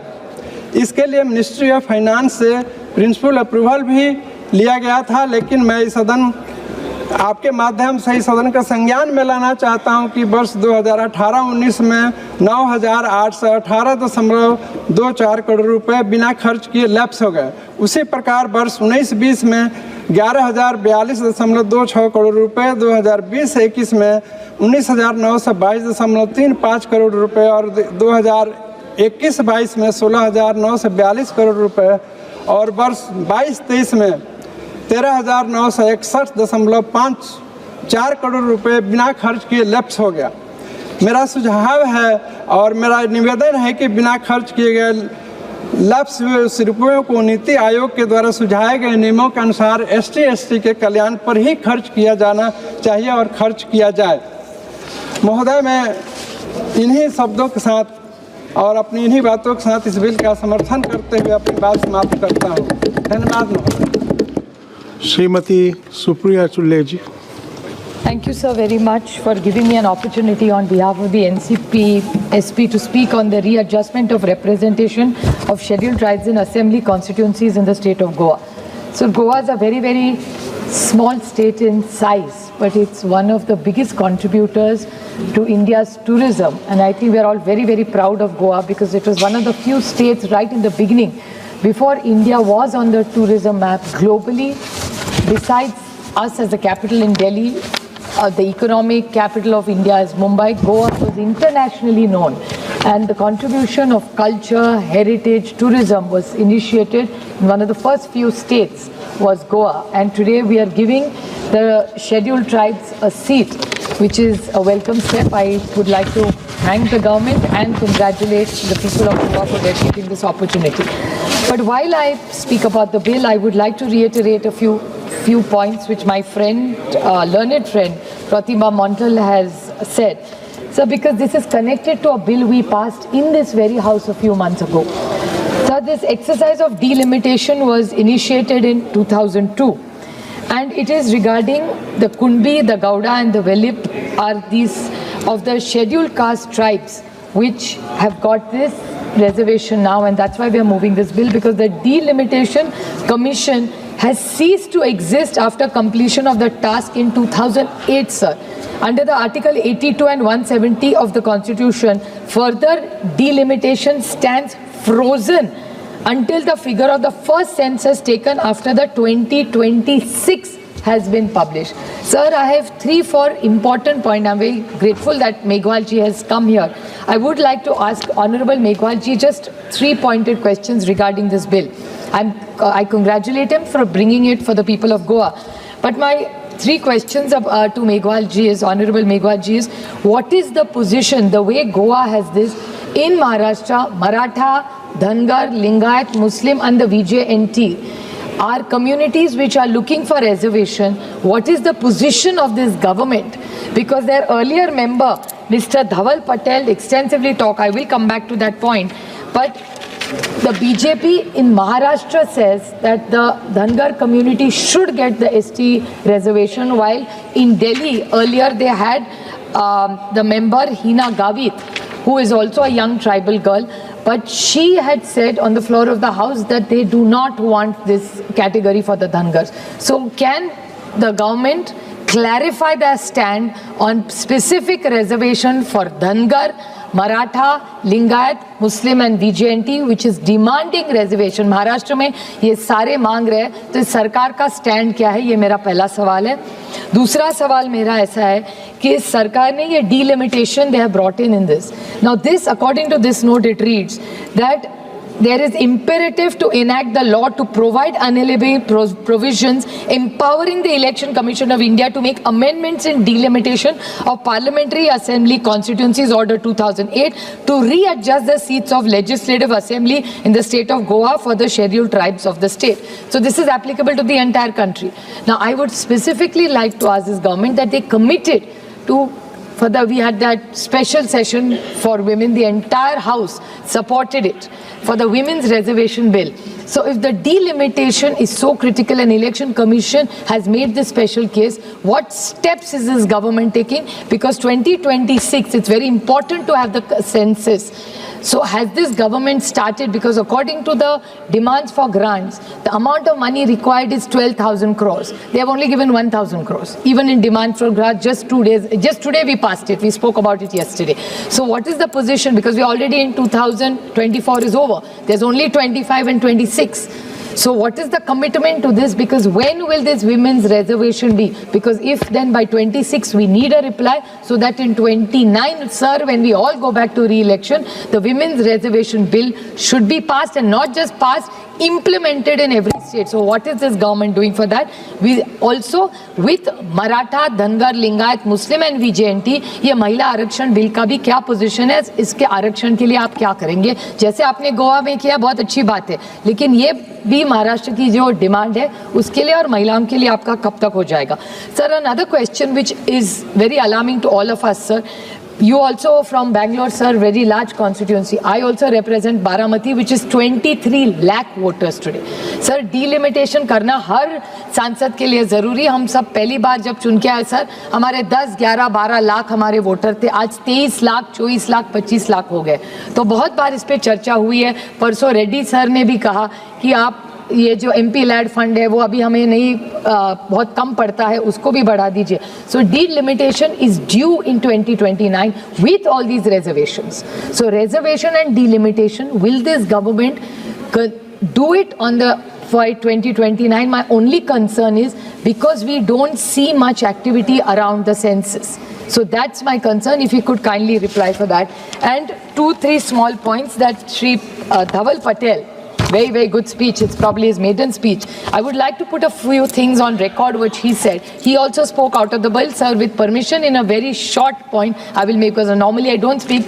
The bill is about Goa and delimitation, but he was telling us some very nice success stories about Gujarat and the comparison. So I would just like to put some things, and these are about some leaders who were in the Congress before and now are in BJP, and it's nice things about them, and I think even the House should know the good work done in this country. So this Dhaval Patel said that it the first time anybody had an Adivasi budget. I with great pride say that it was the Congress government in Maharashtra, which was the first state government in the country under the leadership that time when Sharad Pawar was the chief minister. We had the first Adivasi separate budget, and Madhukar Pichard Saab, who unfortunately just passed away 2 weeks ago, who is now in the BJP, his son is also in the BJP now. He was the Adivasi Mantri, and that was the time it was implemented, and we take great pride, and I'm so glad that it was taken forward. Secondly, he talked about Atalji's wonderful work, so we also talk about, he's one of the tallest leader India's had, and as much he belongs to the BJP, he was the Prime Minister of India. So we are all very, very proud of Atalji's glorious career and the work he has contributed in India. He talked about the Eklavya colleges he started, and he said Congress ne kya kiya. I would like to put it on record. Congress started a wonderful scheme called the Kasturba Gandhi Balika Vidyalaya, where all the Adivasi girls from the 5th through the 8th are brought in, and they are educated. Since this government is so committed to the Adivasi community, I urge this government to increase this all the way to college. Why 5th? Include it in Eklavya or find a solution, because this Kasturba Gandhi Balika Vidyalaya for Adivasi girls is just left half, nor here nor there. It was started during the Congress time between to the 8th, and it was supposed to be taken ahead. It's not been taken. And he said कि Congress ने कुछ किया ही नहीं आदिवासियों के लिए, college तो बाद में बने. I just would like to put it on record. There was a young lady who was a part of this house in the earlier called Dr. Hina Gavit. She was first in the NCP, then went to the BJP. Her father was in the NCP, now in the BJP. Both are doctors. Both were in the Congress, NCP, and now in the BJP. Both, I won't say Congress, ये कांग्रेस के पैसे से नहीं, सरकार के जो हम लोग टैक्स भरते उससे ये सब इंफ्रास्ट्रक्चर बनता है.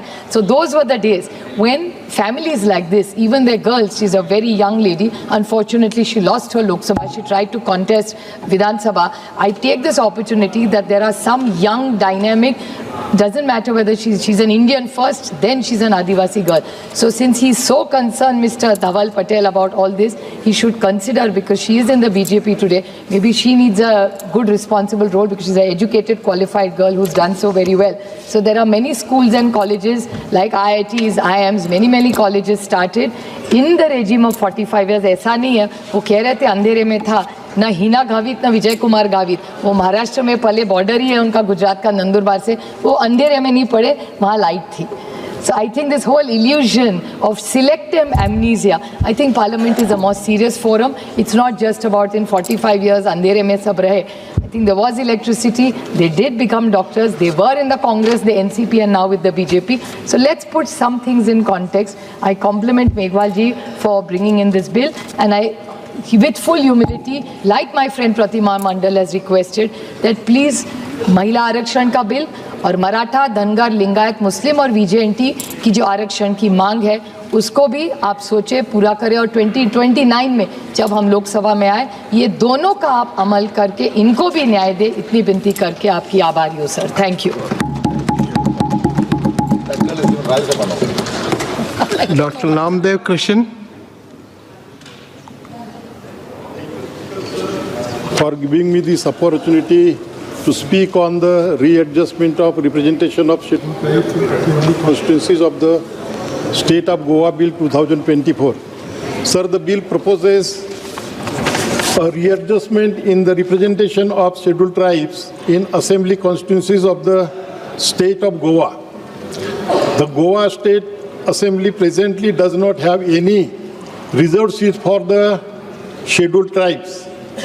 The proposed amendments are aimed to address the disparity in the representation of scheduled tribes in the State Assembly, as it is currently disproportionate to the scheduled tribe population in the state.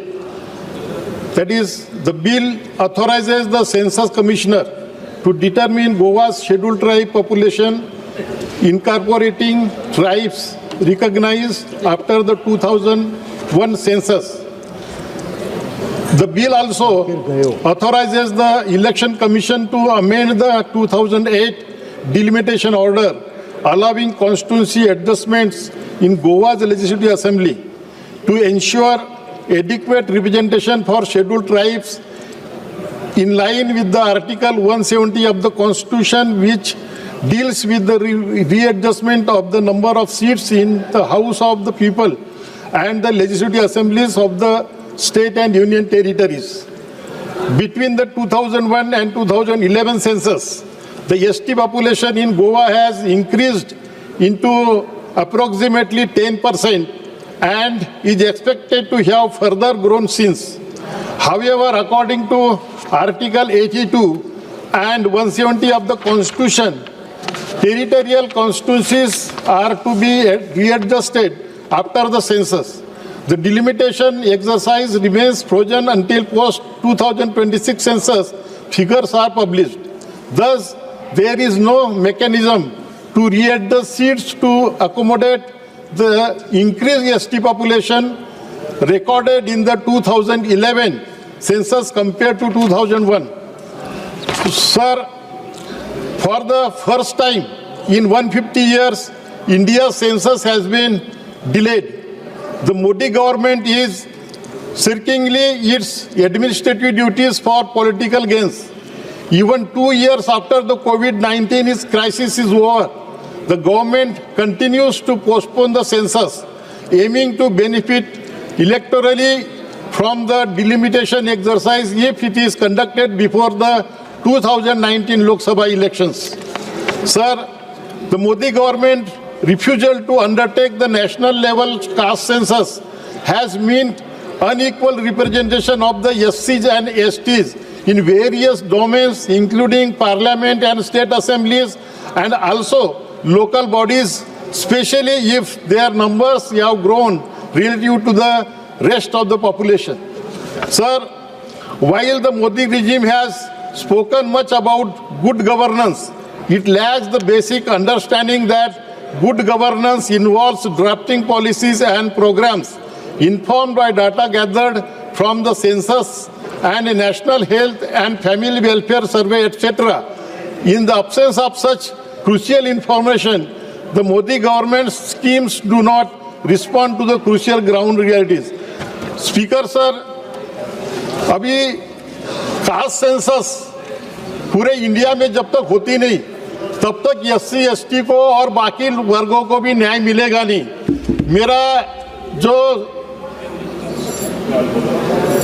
Lok Sabha संसदीय क्षेत्र है उसमें गढ़चिरौली में आदिवासी जो है आदिवासी 35% है, लेकिन उनको आरक्षण मिलता है 24%, और वहाँ OBC हमारे यहाँ 50% है, लेकिन उनको आरक्षण मिलता है सिर्फ 6%, और 50% की ये मर्यादा आरक्षण के ऊपर होने से जो जनरल कैटेगरी में आते, ओपन कैटेगरी में आते, उनको आरक्षण है 50%. सो ये पैरिटी जो है ये हटाने के लिए जब तक सेंसस होती नहीं, कास्ट बेस्ड सेंसस, तब तक उनको न्याय मिलेगा नहीं. इसी तरह से हमारे महाराष्ट्र में OBC को लोकल बॉडीज में पॉलिटिकल वहाँ पर रिजर्वेशन था, लेकिन ये कास्ट बेस्ड डाटा नहीं होने के वजह से उनका वो रिजर्वेशन खत्म हो गया. अभी वो कास्ट बेस्ड डाटा जब तक आएगा नहीं तब तक उनको रिजर्वेशन लोकल बॉडीज में OBC को मिल नहीं पाएगा. इसलिए हम मंत्री जी से विनती करते हैं कि ये कास्ट सेंसस पूरे इंडिया में हो, सिर्फ गोवा में ही नहीं. और गोवा में जो इन्होंने बिल लाया है, जो ST की पॉपुलेशन बढ़ी है उसके लिए 4 सीट्स कम से कम वहाँ बढ़ेगी तो वो अच्छी बात है, वो सीट्स बढ़ाए, लेकिन वहाँ जो सेंसस होगी सिर्फ ST की सेंसस नहीं होनी चाहिए, शेड्यूल्ड ट्राइब की सेंसस नहीं होनी चाहिए, सभी पूरे लोगों की सेंसस होनी चाहिए. और एक कास्ट बेस्ड सेंसस पूरे इंडिया में कर पूरे सभी वर्गों के लोगों को, सभी तबकों के लोगों को न्याय देने का काम सरकार करेगी, ऐसी मैं विनती करता हूँ. धन्यवाद.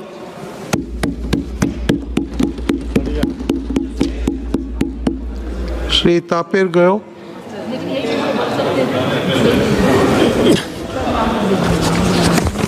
श्री तापेर जी. ओके. Thank you chairman. मैं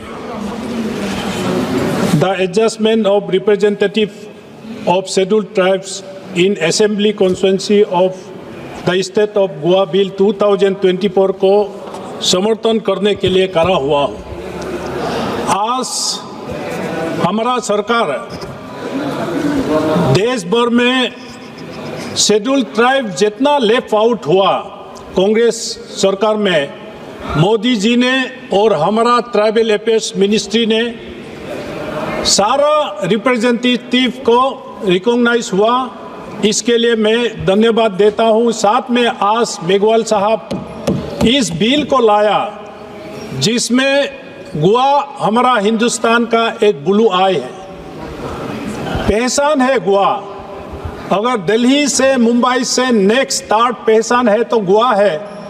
इन टूरिज्म सेक्टर में हो, कल्चरली हो, वहाँ का सी बीच हो, इतना ब्यूटीफुल स्टेट में मैं सुन रहा था Congress honourable member of parliament captain Fernandes बोल रहा था ये जो 3 ट्राइब 2011 सेंसस के बाद तो 3 ट्राइब कुंभी, गुंडा, बेलित, इस 3 ट्राइब को इंक्लूड किया है। उसके वजह से आज 1,50,000 करीब पॉपुलेशन बढ़ा है। तो हमारा कैप्टन फडणवीस साहब कांग्रेस के वक्ता बोल रहा था कि they are the original inhabitants of Goa. तो after liberation from the Portuguese 1961, 53 years Congress का रूल था। उस समय इस ट्राइब को क्यों शेड्यूल ट्राइब में नहीं लाया गया, ये कांग्रेस आज हमें जवाब दे। मैं ऑनरेबल चीफ मिनिस्टर गोवा का उसको भी मैं धन्यवाद देता हूँ। उसका मेहनत और उसका पहचान बना तो आज हमारा सरकार मेघवाल साहब ने और मोदी साहब ने इस बिल को आज इस सदन में लाया है कि पॉपुलेशन ट्राइबल का बड़ा है तो इसमें डिलिमिटेशंस पावर 2008 में खत्म हुआ। इसको हम इस अमेंडमेंट से इलेक्शन कमीशन को हम शक्ति देंगे। डिलिमिटेशन कमीशन गठन करके असेंबली में ट्राइबल रिप्रेजेंटेटिव का इंक्रीज करें और वहाँ ट्राइबल रिप्रेजेंटेटिव बढ़ाए। इसके लिए ये बिल है, इसलिए मैं इसको समर्थन करने के लिए यहाँ खड़ा हूँ। ऑनरेबल चेयरपर्सन, ये आज ट्राइबल के लिए हम सब हर राजनेता ट्राइबल के लिए, शेड्यूल ट्राइब के लिए, शेड्यूल कास्ट के लिए, मोदी साहब ने आदिवासी गौरव दिवस अनाउंस होने के बाद, भगवान बिरसा मुंडा का जन्मदिन को अनाउंस होने के बाद सारा हिंदुस्तान में हर पॉलिटिकल पार्टी इस गौरव दिवस को मना रहा है और ट्राइबल का हमारा पहचान देश भर में बढ़ा है। और आज भी बहुत से प्रदेशों में ट्राइबल लिस्ट में आने का प्रक्रिया अभी भी चल रहा है। तो इसलिए मैं इस अपना सरकार को ये मैं कहना चाहूँगा, जो जितना हमारा आदिवासी लेफ्ट आउट है इसको रजिस्ट्रार जनरल ऑफ इंडिया से, शेड्यूल ट्राइब कमीशन से और सेंसस के आधार पे इसको भी जल्दी से जल्दी किया जाए। और इस रिप्रेजेंटेटिव असेंबली में होने के बाद मैं जानता हूँ गोवा के हमारा ट्राइबल भाई बहन को कितना खुशियाँ मिलेगा। जिस चीज़ को कांग्रेस ने 53 इयर्स गोवा में पोर्टुगीज जाने के बाद, रूल करने के बाद भी जो बिल नहीं ले पाया, आज मोदी जी का नेतृत्व में गोवा में हमारा असेंबली में रिप्रेजेंटेटिव होगा। इसलिए आज ट्राइबल का जितना साफ प्लान हो, एसटी साफ प्लान हो, ट्राइबल साफ प्लान हो, ट्राइबल अफेयर्स मिनिस्टर हमारा पटेल बीजेपी प्रवक्ता ने,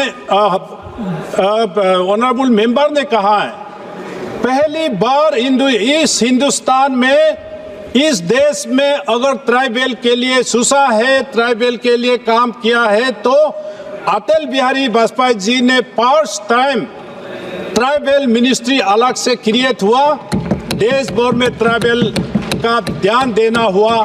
साथ में शेड्यूल कास्ट, शेड्यूल ट्राइब एक कमीशन हुआ करता था, लेकिन उस schedule caste and schedule tribe commission को भी शेड्यूल कास्ट का अलग हुआ और शेड्यूल ट्राइब का अलग कमीशन बना के हिंदुस्तान में जितना आदिवासी का एट्रोसिटीज को प्रोटेक्शंस के लिए, शेड्यूल कास्ट का एलिवेशंस के लिए सारा सब ये सब बनाने का काम हमारा भारतीय जनता पार्टी सरकार वाजपेयी से लेके मोदी साहब तक ये कर रहा है। और जितना इस tribal education, scholarship, health benefit सारा सब मोदी साहब ने सारा स्कीम्स दिया गया है।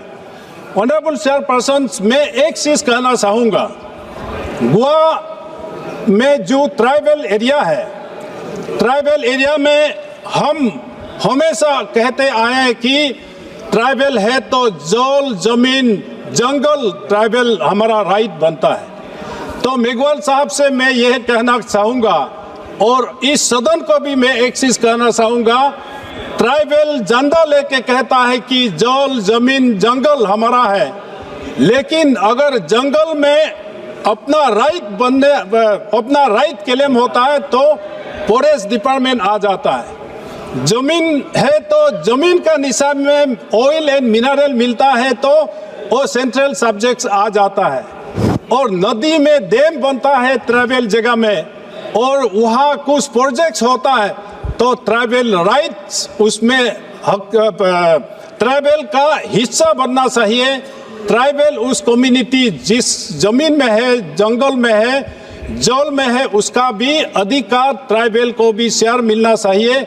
ये कानून भी मेघवाल साहब को देखना होगा और हमारा सरकार देखना होगा, क्योंकि ये जल, जंगल, जमीन हमारा राइट बनता है, लेकिन जब हमारा बेनिफिट जिसमें होना है उसमें कहीं कमी है, इसलिए इस राइट को भी देखना है। इस सदन को ऑनरेबल चेयरपर्सन में एक चीज कहना चाहूंगा, ये लेजिस्लेटिव रिप्रेजेंटेटिव बिल है लेकिन ट्राइबल रिलेटेड है। कांग्रेस राष्ट्र में ये sentinel island, Andaman Nicobar island में सेंटिनल आइलैंड में सेंटिनल ट्राइब है। कांग्रेस समय में एक कानून जारी किया है कि उस सेंटिनल ट्राइब को डिस्टर्ब नहीं करना है, वहां कोई नहीं जाना, ये कानून बना के रखा है।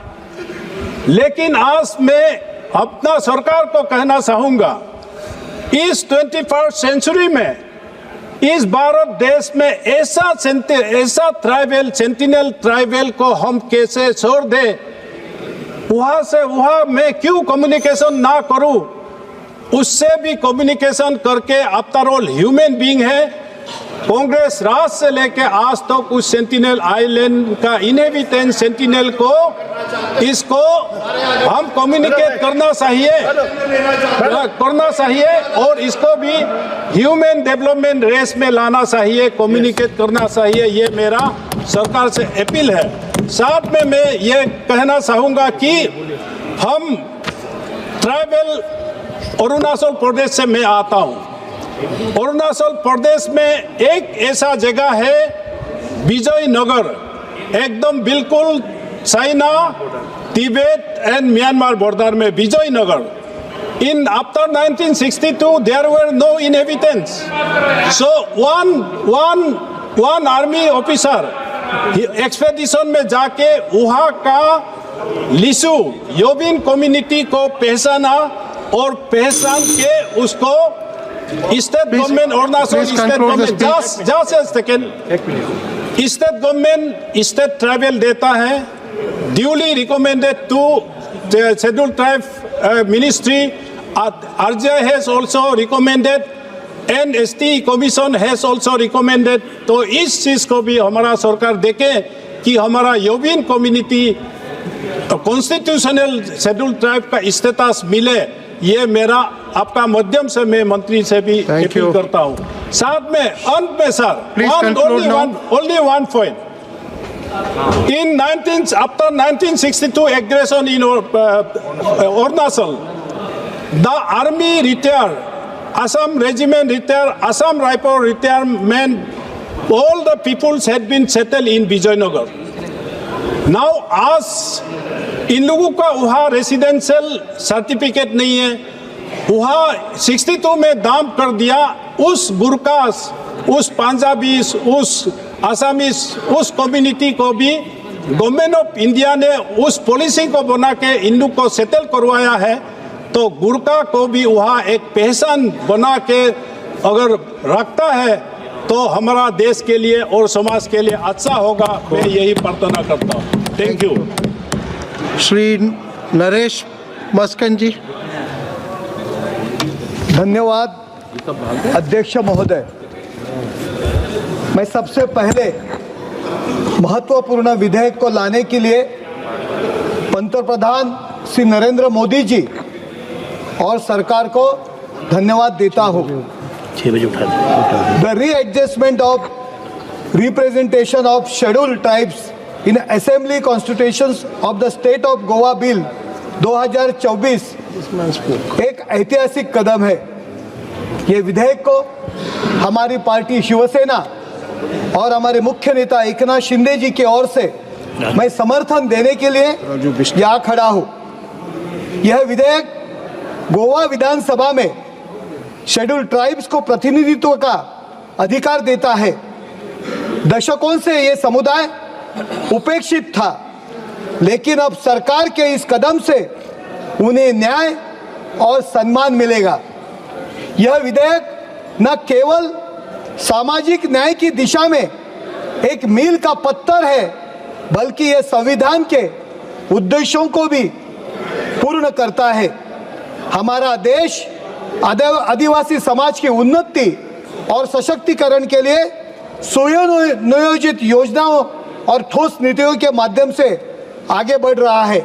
मैं पंतप्रधान नरेंद्र मोदी जी को विशेष धन्यवाद देता हूं, जिन्होंने भगवान बिरसा मुंडा जैसे महान आदिवासी स्वतंत्रता सेनानी को श्रद्धांजलि देते हुए उनकी जयंती को जनजातीय गौरव दिवस के रूप में घोषित किया। पंतप्रधान जी ने 2 अक्टूबर 2024 को झारखंड के हजारीबाग से इस योजना की शुरुआत की। 79,150 करोड़ के इस प्रोग्राम के तहत 63,000 से अधिक जनजातीय गांवों में से स्वास्थ्य, शिक्षा और आजीविका के अवसर बढ़ाए जाएंगे। इससे 5 करोड़ जनजातीय लोगों को सीधा लाभ मिलेगा। सरकार ने आदिवासी बच्चों को गुणवत्तापूर्ण शिक्षा देने के लिए 40 नए EMRA स्कूल खोले और 25 की आधारशिला रखी। 2,800 करोड़ की लागत से बने ये स्कूल नोएडा विश्वविद्यालय के समकक्ष है, जहां स्थानीय कला, संस्कृति और खेल को बढ़ावा मिलता है।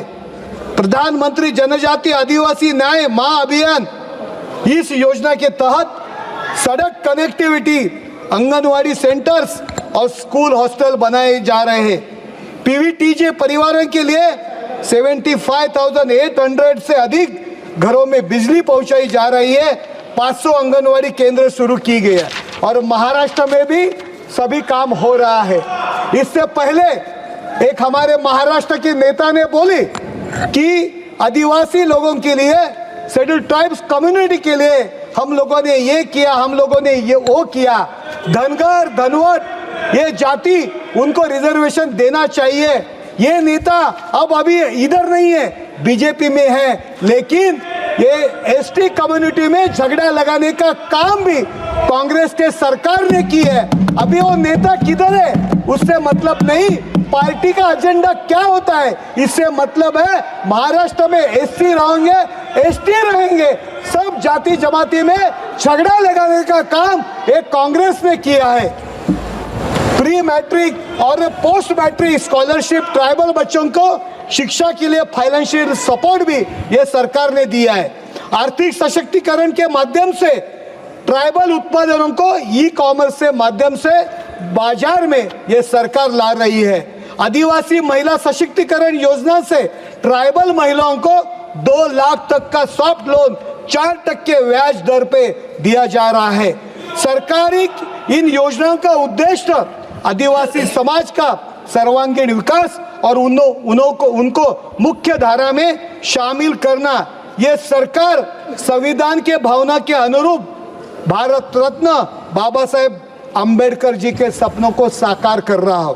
मैं 2 दिन से यहाँ सुन रहा हूं, बहुत से कांग्रेस के लीडर बोलते समय भीमराव अंबेडकर बोलते हैं, BR अंबेडकर बोलते हैं, जैसे मोहनदास करमचंद गांधी जी को महात्मा गांधी कहते हैं, जवाहरलाल नेहरू को पंडित नेहरू कहते हैं, वैसे बाबा साहेब अंबेडकर जी को बाबा साहेब कहना चाहिए। मेरे सभागृह को विनंती है कि ये लोगों ने दी पदवी है, फिर बाबा साहेब अंबेडकर जी के नाम लेते समय बाबा साहब नाम लेने को क्यों कचराते हैं? ये मैं आपको एक सवाल पूछता हूं।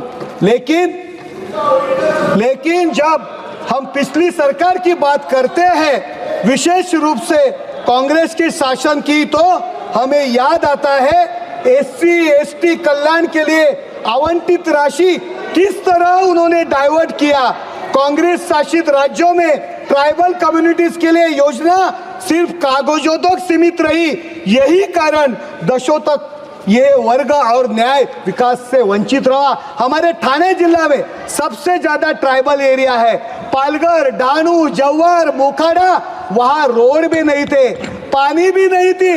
सिर्फ कांग्रेस ने उन लोगों से वोट पाए, लेकिन काम कुछ भी नहीं किया। लेकिन मोदी जी की सत्ता आने के बाद वहां काम शुरू हो रहा है। वहां बहुत बड़ा बंदर वहां आ रहा है, सबसे ज्यादा खर्चा करके राष्ट्र का सबसे बड़ा बंदर वहां आ रहा है। हमारे संविधान के अनुच्छेद से 244 और 275 के तहत जनजातीय समाज को विशेष अधिकार संसाधन सुनिश्चित किया है। लेकिन ये सरकार है जिसने संविधान के मूल भाव को सच्चे अर्थों में यहाँ लागू किया है।